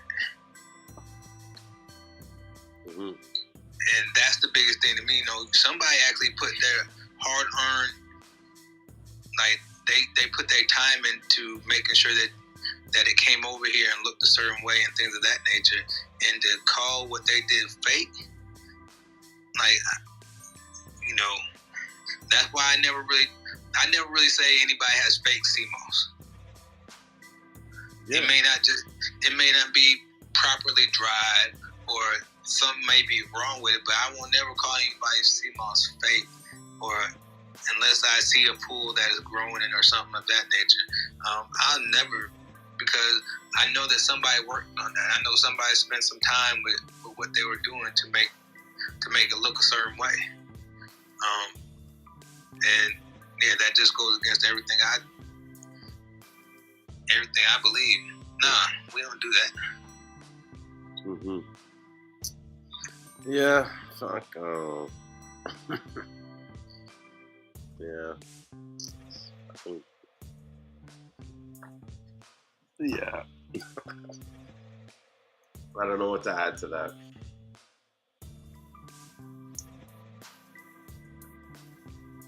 Yeah, it's hard to add anything to that. Like, I really don't even like to speak on it. I just speak on it. I'm like, okay, I'm done. Yeah. That was my little issue for the last couple of days that I had to deal with. I was like, and you know what the funny thing is, that I gave the person my phone number. I said, call me, and they never did. That's typical. I'm like, okay, so like you were emailing me back to back. But as soon as I say, "Hey, call me," because I don't like to trade words over emails. Mm-hmm. I need to hear it in your voice. Yeah. Like I need to see where we stand as far as when I speak to you. Mm-hmm. You know, I don't want to like a lot of things get misconstrued over texts and things of that nature, and I'm too positive for all that. So I don't want to go into, like, I don't want to feel a certain way. I'd rather just talk to you. I don't want to guess on how you feel. I'd rather just talk to you. Yeah, no, and we'll figure it out. Exactly, we'll figure it out. Like really, if that person would call, I would have bought the multi-pack. I'm like, here, I'll send you your money back. Just whatever you got left here, bring it back to me. Mm-hmm. Don't worry about it. Because I gave you, like, she took advantage of the deal. Yeah. So it's like, I'm not worried about it. Like, you got it for like $9, and then you asked. And so what I was telling her, and this was a situation, and I kind of hope she actually hears this live so she can understand too. What I was telling her, when you do a subscription, and we actually had this conversation. Mm-hmm. When you do a subscription, a lot of times it's not on us as far as, you know, that you want to cancel after just one. Like, you got the deal, you got an extra 10% off, and then you want to go back and cancel it because, you know, you're just trying to get over. Mm. You saw an opportunity. And you wanted to cancel anyway. You just wanted that extra discount. So really, you got Seamoss, you got multi for $9.50, $10 with free shipping. Mm-hmm. It's crazy. And yeah, I say the same thing. And I'm like, okay, so, and that's why I said I'll buy it back. Yeah. I'll buy it back. Somebody's gonna buy it. Like, I can go ahead and run the special again for another week to 2 weeks, and that Seamoss is gonna be gone again. Mm-hmm. Yeah, you'll remove it. I always tell people, if you don't want it, send it back. Yeah, like, but I really don't think it was. You know how you don't really think it's that.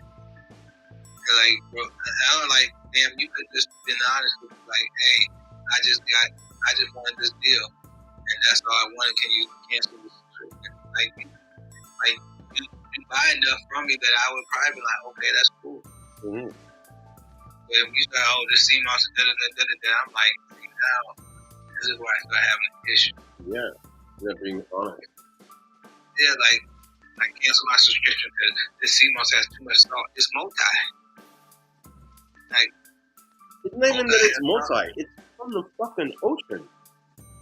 The ocean has salt. Like, I'm not sure what I'm supposed to. Like, I can't even argue with you. Yeah. Like, it has salt. It does have salt. It's supposed to. Yeah. Like, do you know the difference in drying gold and drying purple, multi, green? Do you understand that the process is different? Like, you understand that the gold is going to look a certain way because of the drying process? different than drying multi-green and purple. You know what? Sorry to cut you off, but I just had this idea. You know what I'm going to do when I get down to St. Lucia? I'm going to interview all my friends or every farmer I meet, and I'm going to ask them, is it okay to have salt on your sea moss? And see what they say. They're going to look at you crazy. That's my whole point. And I'm going to show them and say, this is what people on the ground are saying about what you guys say. You know what I mean? Even to see their look when I tell people that that boiling the sea moss is bad for you and that it kills the nutrients. They're going to look at me like, you're mad.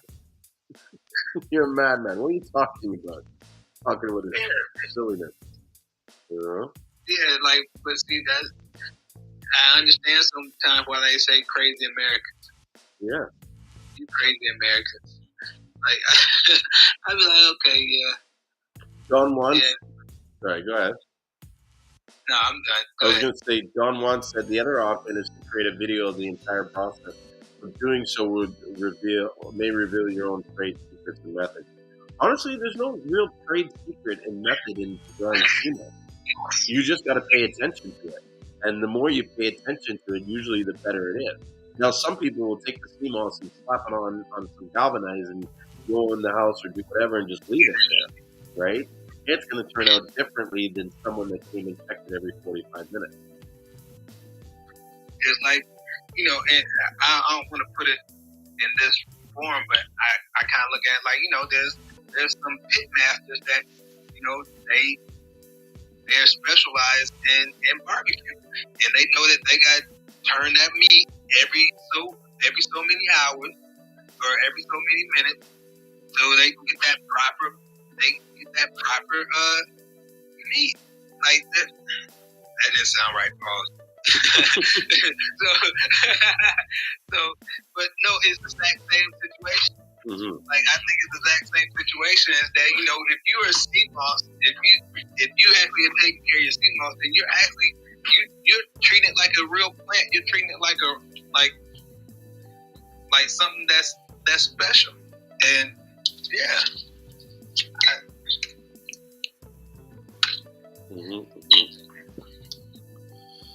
Yeah, well.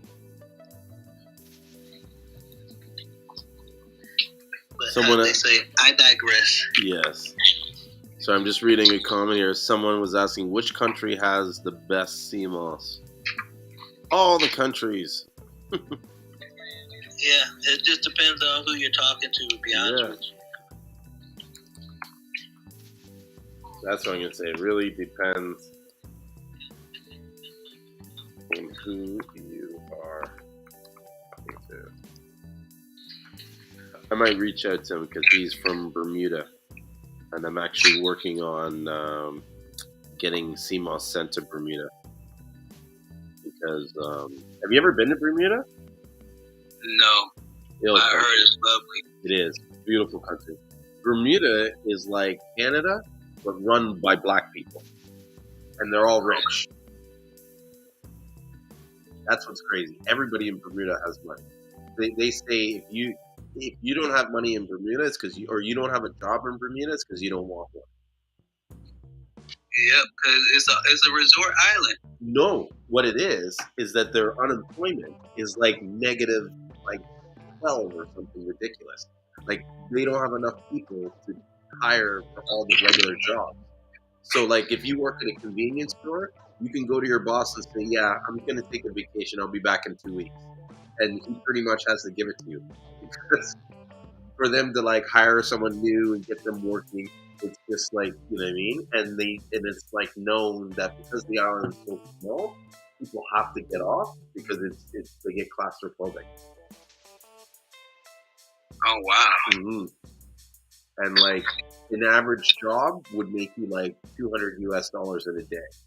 Like I remember back in like 2000, I met these teenager kids from there, and they were laughing at me because like I was in my 20s, and they were asking me how much I made at my job. I think it was a bar back or something like that, and they were like what I made in say a week and a half, they made in 3 days.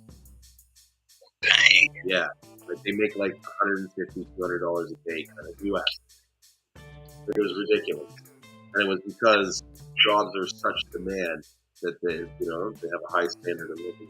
But it's a rich island. It's a rich. Yeah, everything's expensive, but like the average home is like $3 million US kind of. Yeah, the price of living is totally different. Totally, but nice country. So yeah, this guy's from Bermuda here, and so I have been talking to a few. Who's from Bermuda? Kenya. Yeah, Kenya's from Bermuda. Kenya used to live in Bermuda, and that's how I met him. Because there was a time where I was like considered Canada's ambassador to Bermuda. Because anytime someone came to Toronto from Bermuda, they would be linked up with me to get whatever they needed, get into clubs, to get shopping, where to go, where should I stay at a hotel, how do I get weed, that kind of shit, Yeah.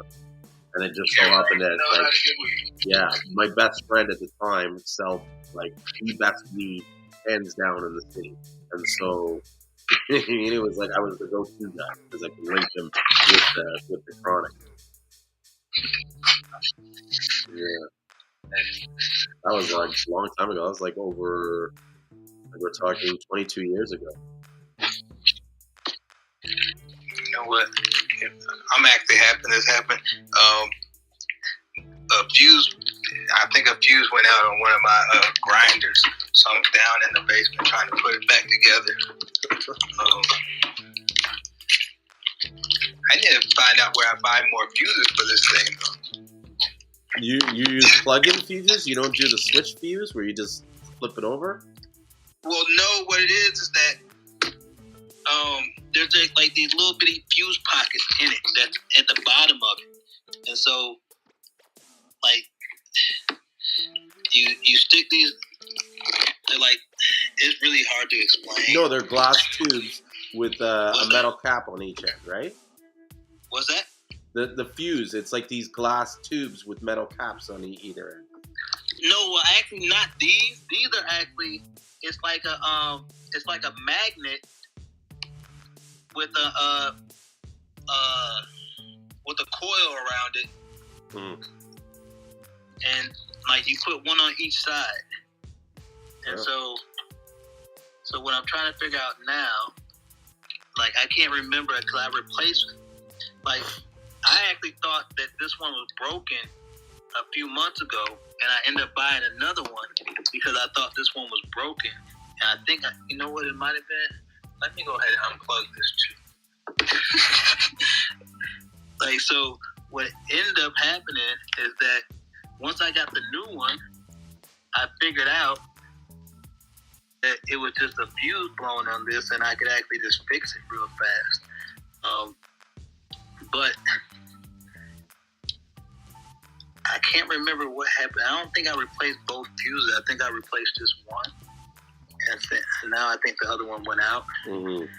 Now I can't remember which one I replaced. So I'm going back in, and I'm gonna do a little test run. See if I get it right. But if you're blowing fuses, you should take a look and see, Well, I think it automatically kind of, like after a certain period of time, you have to replace them anyway. Because they give you extras. So if anytime they give you extra or something. Mm-hmm. So Marvin's messaging me. I guess he's seen the post where the guy called me greedy. I don't even know where that came from. Him saying that. You saw that, eh? You're greedy. Yeah, I thought that was funny. Like, and I did too. I was like, does he know who he's talking to right now? Yeah, that's why I was like laughing, and I was like, you know what? I'm just gonna like that. Okay, so there's like that's the last thing somebody can call you. Mm-hmm. Well, I realized though he's from St. Vincent, and so I thought he was from St. Lucia. That's what really kind of upset me because I was like, what? This guy is saying this about me? And like, he needs to go ask some of his friends before he starts calling me greedy. You know what I mean? Yeah. because I'm not greedy. I don't give a fuck what anybody says. You can't tell me I'm greedy. If I was greedy, you want to see greedy? Trust me, you have not seen greedy. You know what I mean?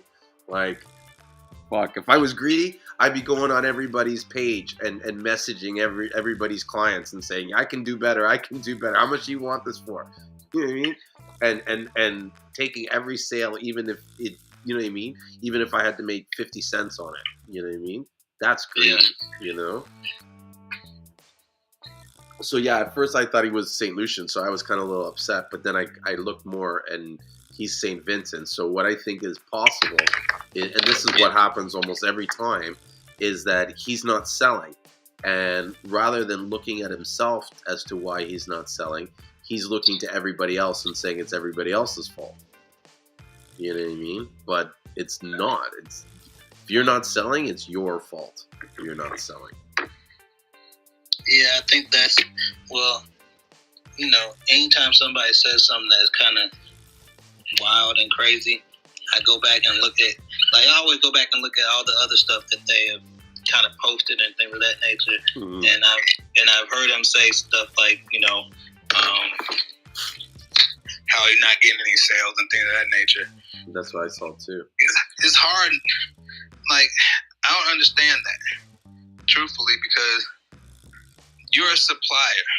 Like, and I always say this: find you one person and create a relationship with them. That's all you need to get yourself started out. Mm-hmm. Just find you one person. True. But sometimes, if they're not selling their Seamoss, sometimes there's a reason. Yeah. Do you know what I mean? You're gonna need to look at it. Don't blame these other people. Your Seamoss could be shitty. You know what I mean? And when it comes compared to all the other Seamosses out there, there's better Seamoss, so they're gonna buy that. You know. But I ain't gonna let you hear some. Hold on. We back rolling. That's it. Up and running. But up and running once again. I told you it was just a fuse. That's it. So I'm about to buy a whole bunch of fuses for these things, so I never run out. Well, yeah, you don't have to worry about that anymore. You have them on standby. But exactly. But like I said, like you need what's the word I'm looking for? It's like if you're not going sales, you just need to push harder. You know what I mean? Like you need to get yourself out there. Like yeah, definitely right about that. You just like. You can't get mad at everybody else like everybody else is the issue. Everybody else is doing it. That's what I'm saying. You know? It's like, I just want to be the top provider in my town that sells Seamoss. No problem. Just get out there and show it to your town. You know? Yeah. That's not... like,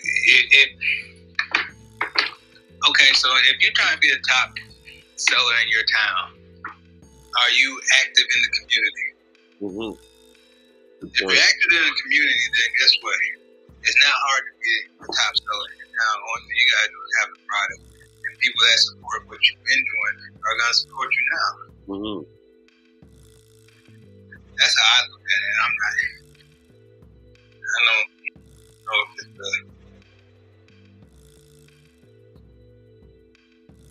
I don't know what too much else I can say about that. Mm-hmm. Mm-hmm. That's right. You just gotta get it yourself out there. But it happens, you know. Just like another thing is that I don't really see him promote that much. So. Well, this is what I'm saying. Like you're not getting. You can't just put one post out and expect everybody to find you. Like, I spend, 2 hours a day almost, every day, messaging people. Liking people's pages, reaching out to them directly, you know? Yeah. And that's actually that's the biggest thing about it is that, you know, and then you got to understand, right now, especially right now, there's a lot of sellers. There's a lot of farmers that are selling. Mm-hmm. just like you're not dealing with just people from St. Vincent. You're dealing with people from St. Lucia, Grenada, Africa, Peru, Canada, Jamaica. Any place that you think that there's some Seamoss being sold, they're selling it. Yeah. And there's 8,000 people in the group. You need to shout to be heard. Yeah, like it's a difference. Like it's a different type of situation. It wasn't like, especially for sellers to just like probably a year or 2 years ago, you could probably come in and go crazy. Now it's totally different because like what we're finding out is that there's not a lot of people buying over 100 pounds. True. Like let's just be realistic about the Seamoss industry. There's not a lot of people buying over 100 pounds. No. And if you bought over 100 pounds one time and couldn't figure out what you're gonna do with it, then guess what? You're not buying 100 pounds again. Like this, I know some people that start off, hey man, let me get 100 pounds. And you might ask them right now, it's been a year and a half, and they still sitting on 35 to 40 pounds. They don't know what to do. You know, because what, like, 100 pounds to some people is a lot. It's a lot. Especially if that's what you're doing.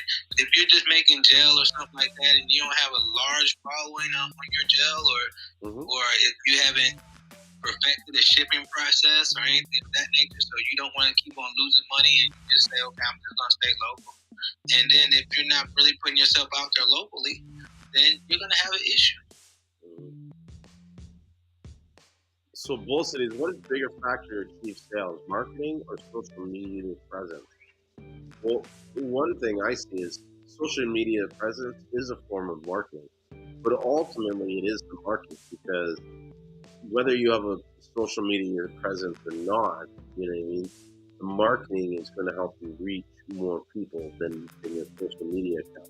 You know what I mean? But at the same time, if you don't have the budget to invest in the advertising, then you work with what you got and you push the social media, and you know, you like, I see social media a lot of ways just free advertising, but you have to work harder for it.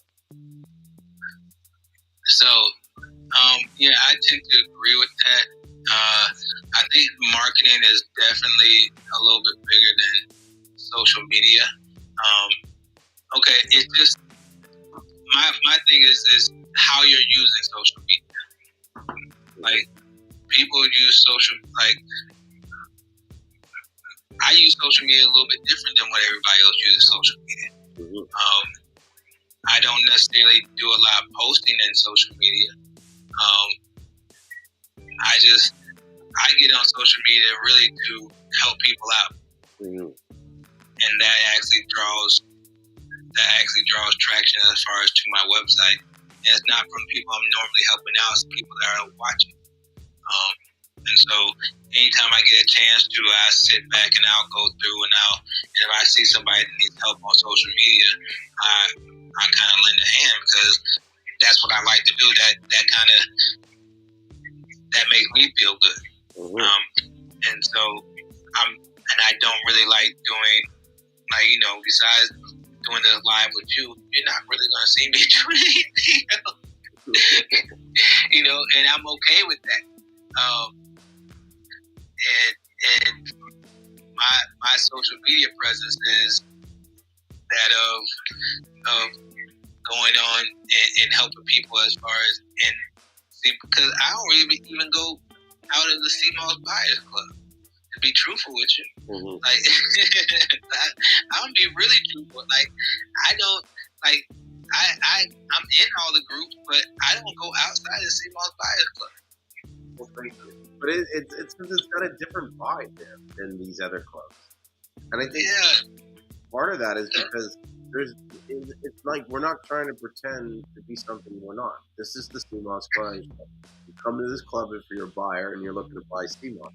But all these other clubs, it's like, they're like, oh, Steamos recipes and so. But all they do is sell Steamos in there. You know what I mean? Or talk about buying and selling Steamos. So it's like a contradiction. You know what I mean? And so it can't have the same vibe because everybody's being fake there. They're all pretending like they're there for recipes, but really they're there to sell Steamos. Yeah, that's the biggest thing. I like and that's another reason why I like the group. I like the group because it's dedicated on buying and selling Seamoss, and actually helping each other out. Mm-hmm. I like that part. I think I like that part about it. Is that it's a community group where, you have your certain situation, but all in all, if you have an issue as far as with Seamoss or you need some assistance, you always can get assistance. It's very helpful there. But, at the end of the day, it's because of the family. It's the community that's built. Do you know what I mean? They have the right people in that group, and those right people are empowered to be able to speak their mind and offer the help. It's a safe place in order to help each other out. You know what I mean? And that is sort of one of the accomplished goals that I had set when creating the group, and I'm really excited to see is that it's cool to help each other out there. Whereas these other groups, everybody's kind of being protective of their business and whatever. It's we've been able to create this environment where people are not afraid to, you know what I mean, to collaborate. Yeah. I think it's awesome. I really think it's awesome. I think how you find a place that I don't even go on Facebook. The only time I go on Facebook is when I see a post come from the Seamoss Buyer Club. To be honest with you, I might scroll down for a little bit, but other than that, no, I'm going straight to the Steamos Buyer Club, see what people are talking about. Or if I don't see it first, then Crystal is actually, hey, did you hear what they said in Steamos Buyer Club? I'm like, no, what? It's always a little bit of a drama there too. That's what makes it kind of exciting. Because you never know if someone like Marvin's gonna flip out on something. Exactly. That's she's oh Marvin. Cause I had to tell you, Marvin, that's Marvin, right? She's like, is it? I'm like, yeah, that's Marvin. Yeah, these different profiles. I always laugh. The other one, he exposed himself. He did a live stream, and I think he forgot he was using that profile. Oh my! That's Marvin, though. Yes, and that. That's Marvin. I can't. There's not too much. Marvin's comedy to me. Yeah, I'm sorry. He's a good guy. I wish Marvin the best. Yeah. That's the only thing I can say about that. I wish Marvin the best because he's actually a good guy, and he just goes off the handle. And, I know some of the situations that he dealt with. And so I can I understand when you say I'm sitting over here erasing messages. I'm like, okay, I know what you're talking about right now. It's funny. And what's crazy is I had a conversation with earlier where I was like, because he had some grievances, and I was like, okay, bro, give it some time. Let's deal with it in the back end. You know what I mean? Yeah, I'll help work with you to try and resolve these issues, right? Because you feel you're not happy with the way things turned out. And then it's right away, and I'm kind of saying to him, let's do it, on the DL and not really bring the drama to the group. And then it's 20 minutes later, I get this ping, ping, ping, all these posts. He can't, when he came to you, he was pretty much telling you, I'm about to go off the deep end. Yeah, he's asking my permission, but yet he's telling me, Yeah, so you just had to, by the time he came to you, it was he already knew he was going live. Yeah, he was already doing it. He was just giving you the heads up. Exactly. Well, at least he's enough to give you the heads up. Pablo says here, you have a club now? How much to join, and do you offer little classes and information? So, yes, I have a club. It's on Facebook called the Steamos Buyer Club. There is no money to join. No, we don't offer classes. I do these live streams where I answer people's questions, and we do that twice a week. If there's something specific that you wanted to know and everything, just give me a shout. And I'll try to do a quick little mini class or whatever topic that you want to know that I know. It looks like XRP is going down. Yeah. I know, eh? He's gonna come in the room any minute now that we brought it down. That's actually not that. No, someone sent a post and they're saying XRP is going to 20 cents. And but it's not. It's at 41 cents now. So appreciate that and you taking the time. No, it's my pleasure. And I appreciate you taking the time to come and join us in the live stream.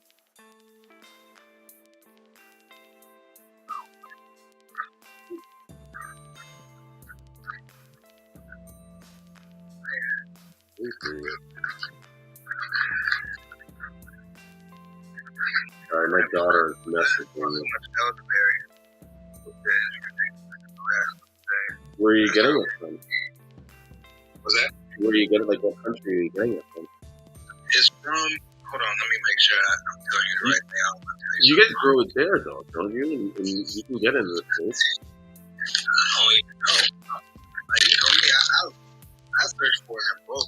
If I can't find it in both, I usually have an issue. And it's hard to find it in both. I know it's you're somewhere, but I can't tell you exactly what country.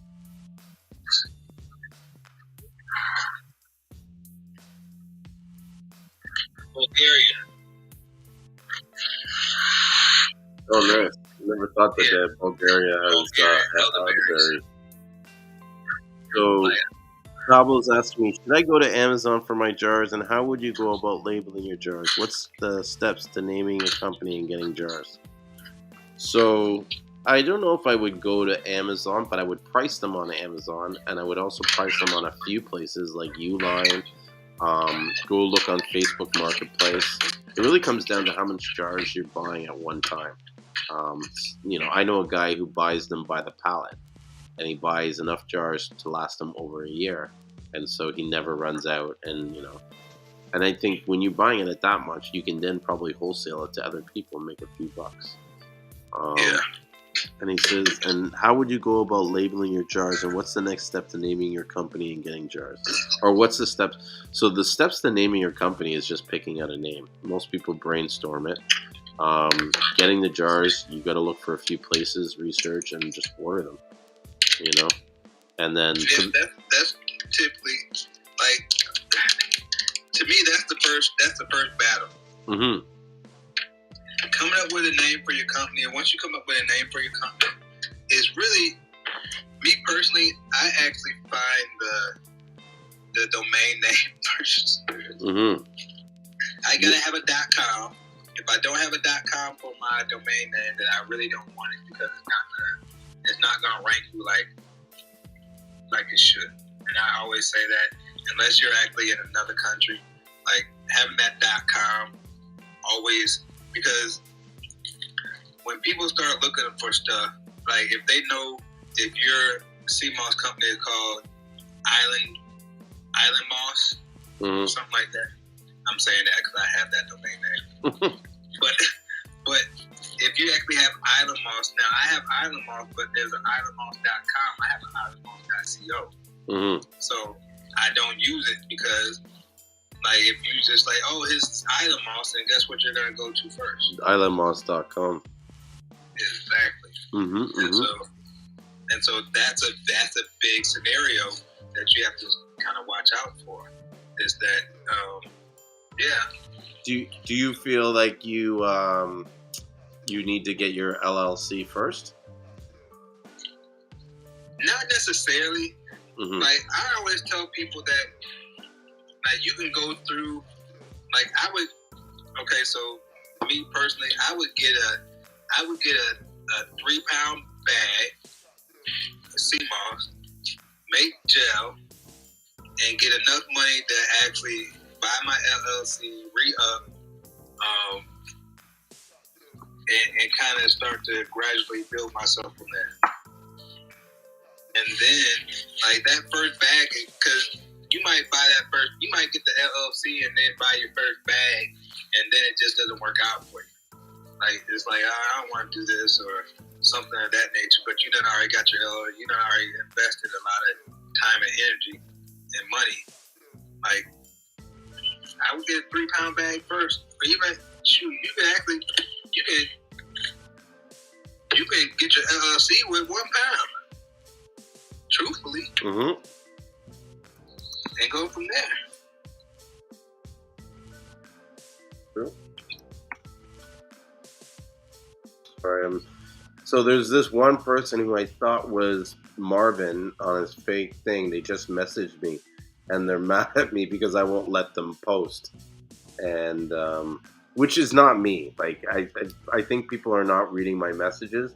Like the one where I posted saying, hey, I'm putting on the spam fucking spam blocker, and that some of your posts might not show up, and if it doesn't, to let me know so I can fix it. But, you know, everybody thinks that I'm sitting there like this gatekeeper controlling all the sales and stuff like that. Like, the furthest from the... What? And for them to, you know, and I kind of look at that sometimes when I see something to post, I'm like, y'all really think that Julien really cares that much about this? I don't. Like, I'm just being truthful. I'm like, Julien got too much business and stuff to do. Like, only time he gets on is so, like, is to answer these comments that are coming in about him. Yeah. And that's mostly what I read is the comments. Even with the posts. I skim the post for a second, but I'm reading the comments. And I'm also looking for people talking shit about St.Lucian Seamoss, you know, or farming techniques and stuff. Before I forget, or before you make a move, oh, she's gone. That's too bad. There was World Moss that actually came on Instagram, and World Moss is a company out of Canada, and they were, I don't know if you heard me earlier talking about a news company that was on the news today. Yeah, that was World Moss, and so they were on the news. I wanted them to come on and talk about it, but I guess it's late, and you know, they just came to listen. So Pablo says, do you have to patent your name right away? Nah, I wouldn't worry about it. Unless you feel like someone's going to like seriously take it, but most chances they don't, you know? I wouldn't worry about patenting your name until you want to start getting on Amazon when it's required. Very true. Did you hear that? Yeah. I have an alarm on our house, and so anytime the kids sneak out, I can hear when they're going outside. And so it just gave me a notification. It's like, okay, someone's leaving the house now at 12:30. What's going on? I think I might have to turn on the cameras and be like, what? Like they don't understand that you can have that? Yeah. They do. They don't care. Because they're just going to be like, whatever. My kids are pretty independent and free. And so the one thing I've always taught them is just to be honest and speak their mind and how they feel. And they know if they're not doing anything wrong, then there's not going to be a problem. So Pablo Escobar says, does Akeem Pierre far from you? He sells Seamoss in Canada. He's getting pretty big on TubeTube and stuff like that. Well, first of all, Akeem is on the other side of the coast, and he's actually already pretty big. I've watched. He was one of the guys that actually got me into realizing that St. Lucia had such good Seamoss, and so very true. Yeah, as far as I know, he's doing really good. He's expanded into all different lines of herbs and stuff like that, and yeah, I wish him all the best. I think he's smart in that he just stays in his own lane, does his own thing, and doesn't really get him too much involved with different people, you know? Yeah, like, you know, I actually, he's the one that kind of, you know, when I first getting into it, I was seeing his videos on YouTube. It was always a good source to say, okay, all right, to get some understanding. Wonderful videos, wonderful energy. I can't say anything. I won't say anything bad about him. Like, you know, somebody that, like, I like him because he kind of put himself in a circle where he's not around to say anything bad about him. Mm-hmm. Yeah, he minds his own business, things in his own lane, and just teaches what he knows. He knows a lot too. You know what I mean? His uncle is a recognized kind of like healer, and is an actual accredited, like he's a true doctor. He did his studies and everything, has his doctorate, and spends his life selling herbs and dealing with herbs. And they have a restaurant there, a vegan restaurant, and then he's always on wine. Actually, if there's one thing that a lot of people are missing out on if they want to learn a lot about herbs and stuff, is you go on YouTube and look up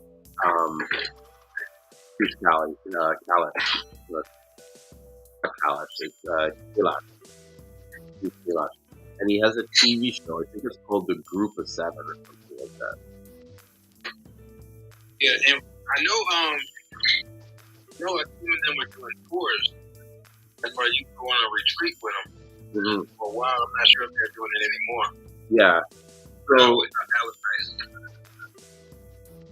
Yes. So should you patent your name right away? I mean, it's really up to you. I wouldn't worry about it. No one's like going to knowingly steal your name and you know, I don't know. Yeah, so the show's called The Food of Seven, and it's by it says RT. Doesn't that mean retired? What does RT stand for? Right.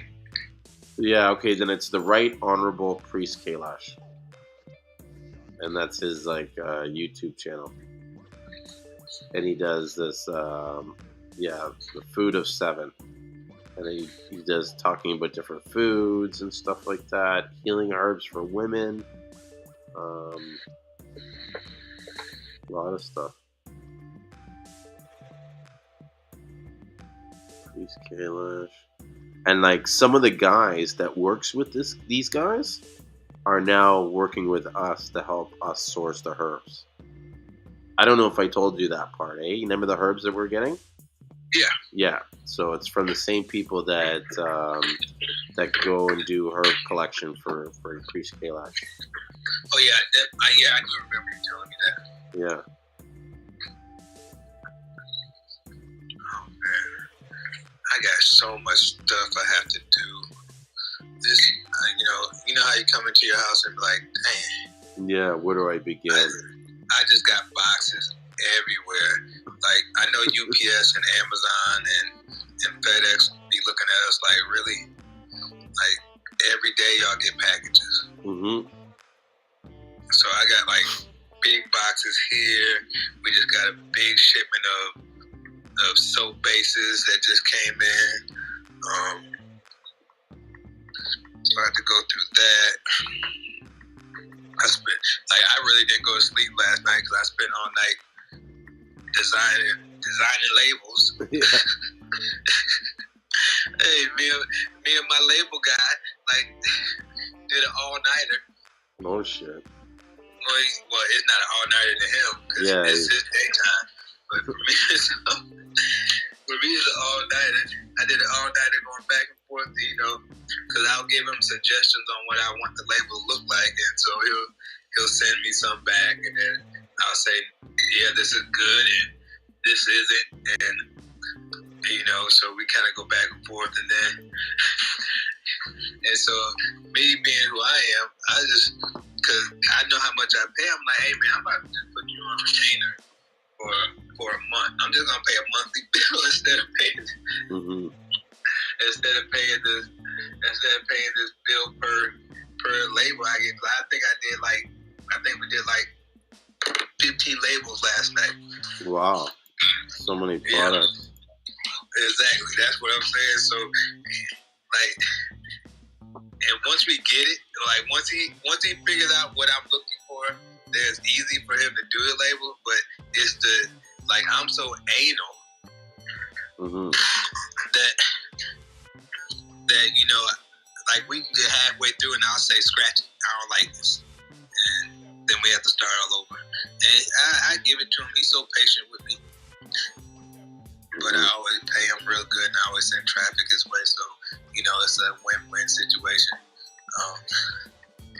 But yeah, he actually came up with some fire labels for me.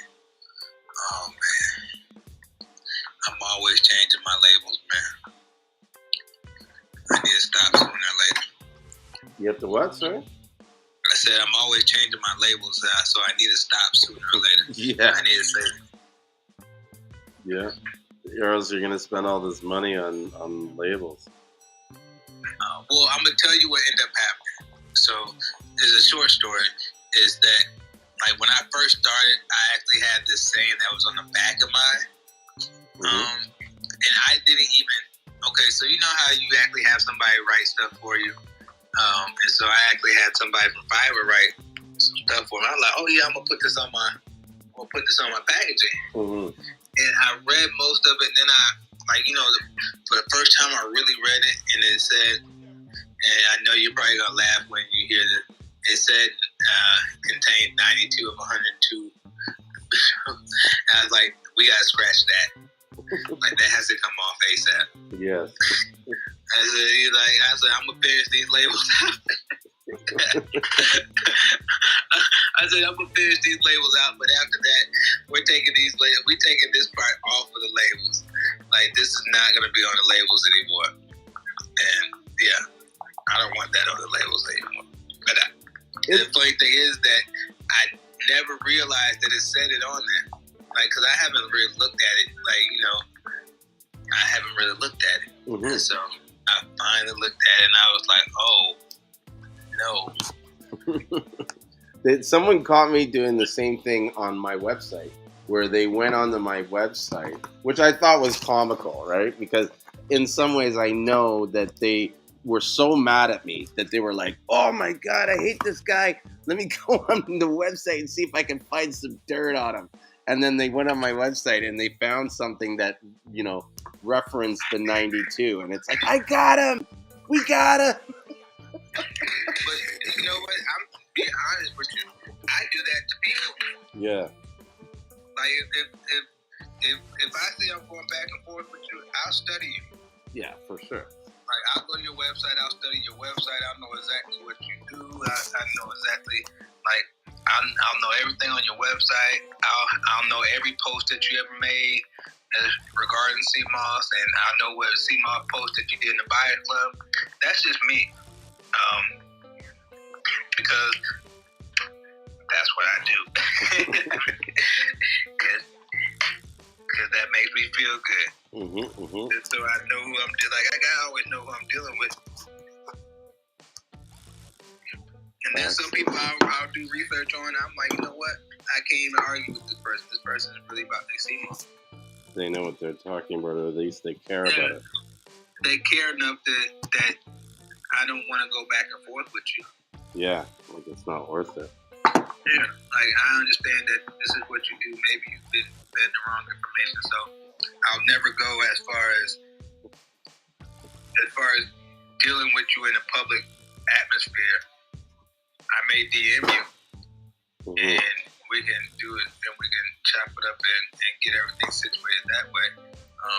As well as I always give people my phone number, like, because I'm not really with the messaging back and forth. I'd rather just have a friendly conversation real quick. Yeah, you lose a lot of contents or emotions when you don't speak in, you're speaking on the thing. Yeah, and that's like I always say, I need to know that it's real. Like I need to hear it in your voice. I need to, like, if you want to lie to me on the line so I can hear it. Like, don't lie. It's easy to just pretend and tell me anything you want to during an email or a text or anything like that. But I need to hear it in your voice so I can know, okay, you're not telling me everything. Yeah, that's cool. I understand. These things happen. Yeah, they do. Hold on. It says, I've learned so much from the Steamos Club. I definitely need to go back through and clean up this convo. A great reminder. My last name Friday. I want to do something with my last name. I meant. So one guy's talking about trying to figure out a name for his company, and then Bull City was saying that he's learned so much for the group. So I'm glad that everybody's getting value from the group and stuff. And then Pablo, as for the name, you need to kind of brainstorm. But what I use as a way or like a method for figuring out the names is that whatever the name is, it has to have a ring to it. It has to have a certain flow. And usually it's a And so when people say it, it flows in a certain way that allows them to remember it easily. You know, like St.Lucian, Seamoss. Right? Yeah. Even though the company's called the Royal St.Lucian Seamoss, I say St.Lucian Seamoss because it rolls better. You know what I mean? St.Lucian Seamoss Company. It rolls. It has that kind of flow to it. Yeah. Mm-hmm. That's definitely good advice. Yeah.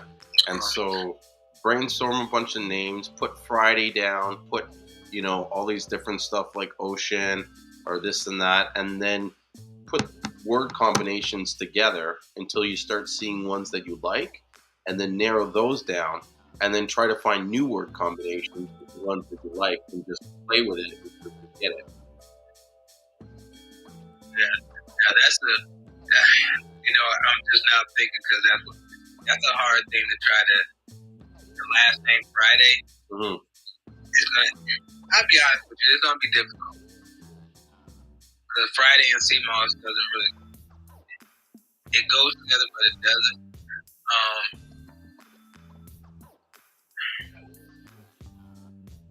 I would just call it Fridays. Okay, so this is how I look at it now. And even with Seamoss brands and Seamoss companies, like I would just put it Friday Seamoss. Yeah, or Fridays Urban Healing. Yeah, and then drop it just to be Fridays. Because I'm thinking of car dealerships. Like you have car dealerships and you always have the last name as a car dealership. Mm-hmm. So why wouldn't you just have Friday Seamoss? Mm-hmm.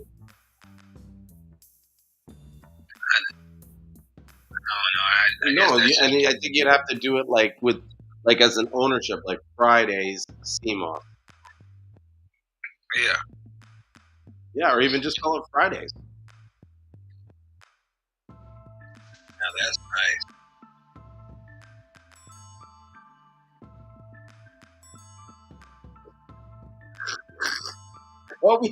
Always getting run through the ringer in this group. Oh my god, I feel so bad for the guy. So now Skull, he sent me a message and he's pissed because the Soul Food Herbs and Spices is now getting into it. You know?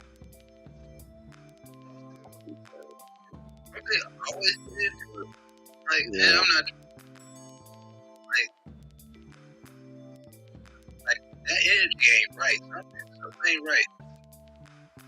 Listen, as far as I'm concerned, and what I told both of them is that they're both in the wrong.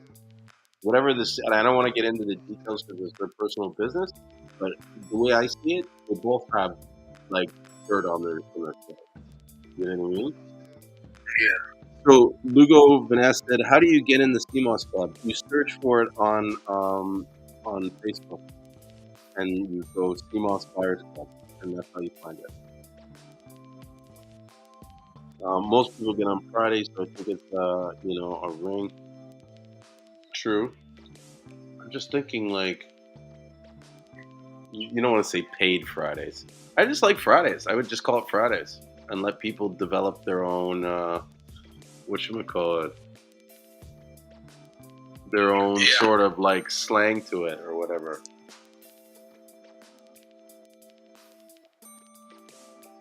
Just gotta say that.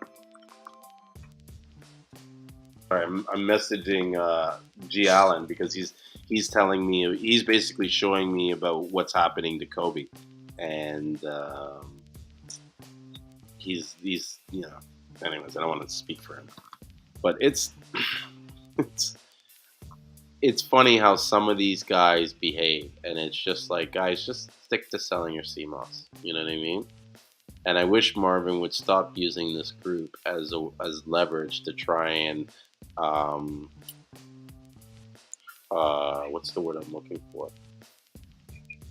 Like, to put pressure on people to do things. Just settle differences and things. Yeah, like that's not what this group is for, and I'm not going to allow the group to be like that. It's one thing if there's a known troublemaker who's been ripping people off. Oh shit, man! Tonight.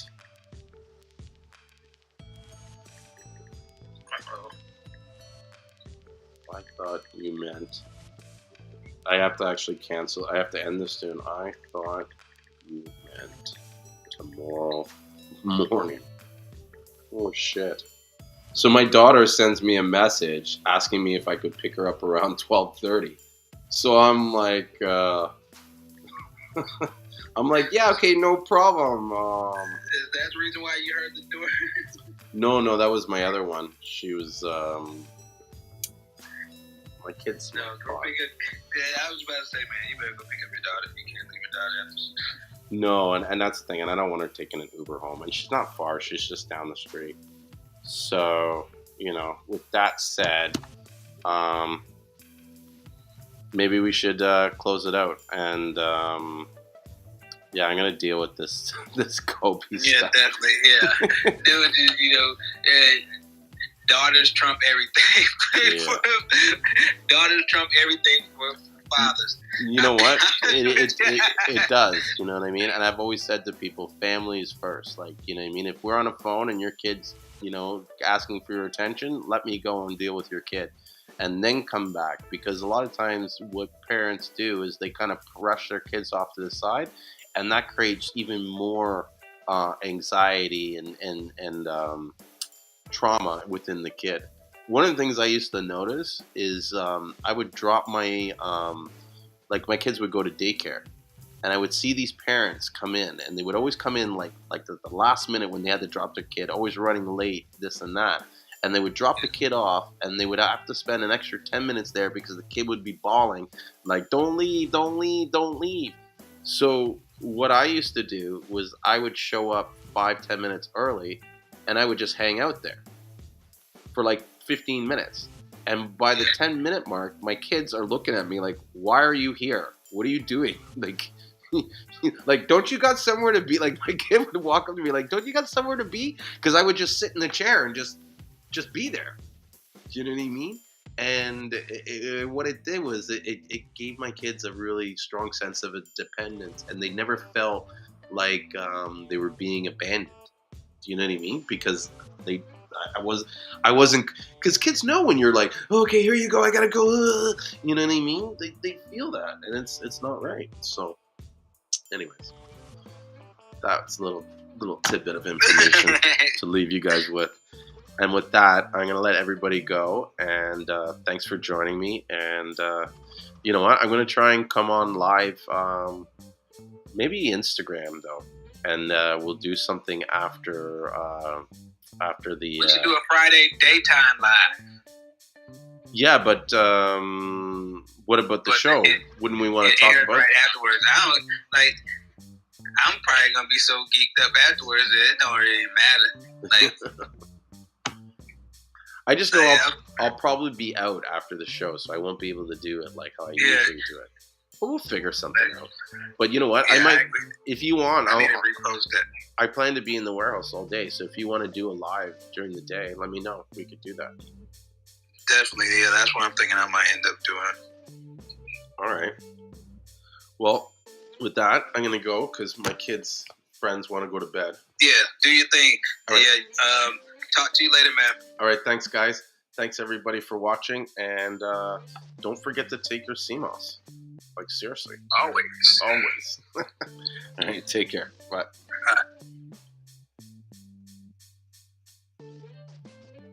Alrighty. Bye, everyone. Thanks for joining me, Lugo. Yeah, we do these lives every Sunday and Wednesday in the evening.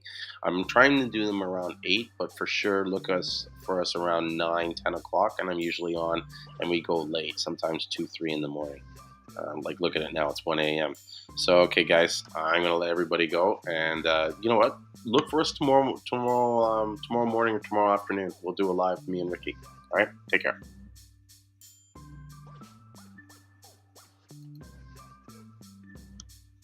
Cheers.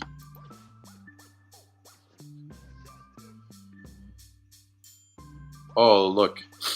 I just seen this message Khaled was saying. Khaled, I'll just say this. This story about Kobe's taking the money is not true. There's more to the story than what everybody's saying. But I don't know. I'll figure that out tonight. Maybe I'll address it online. Take care.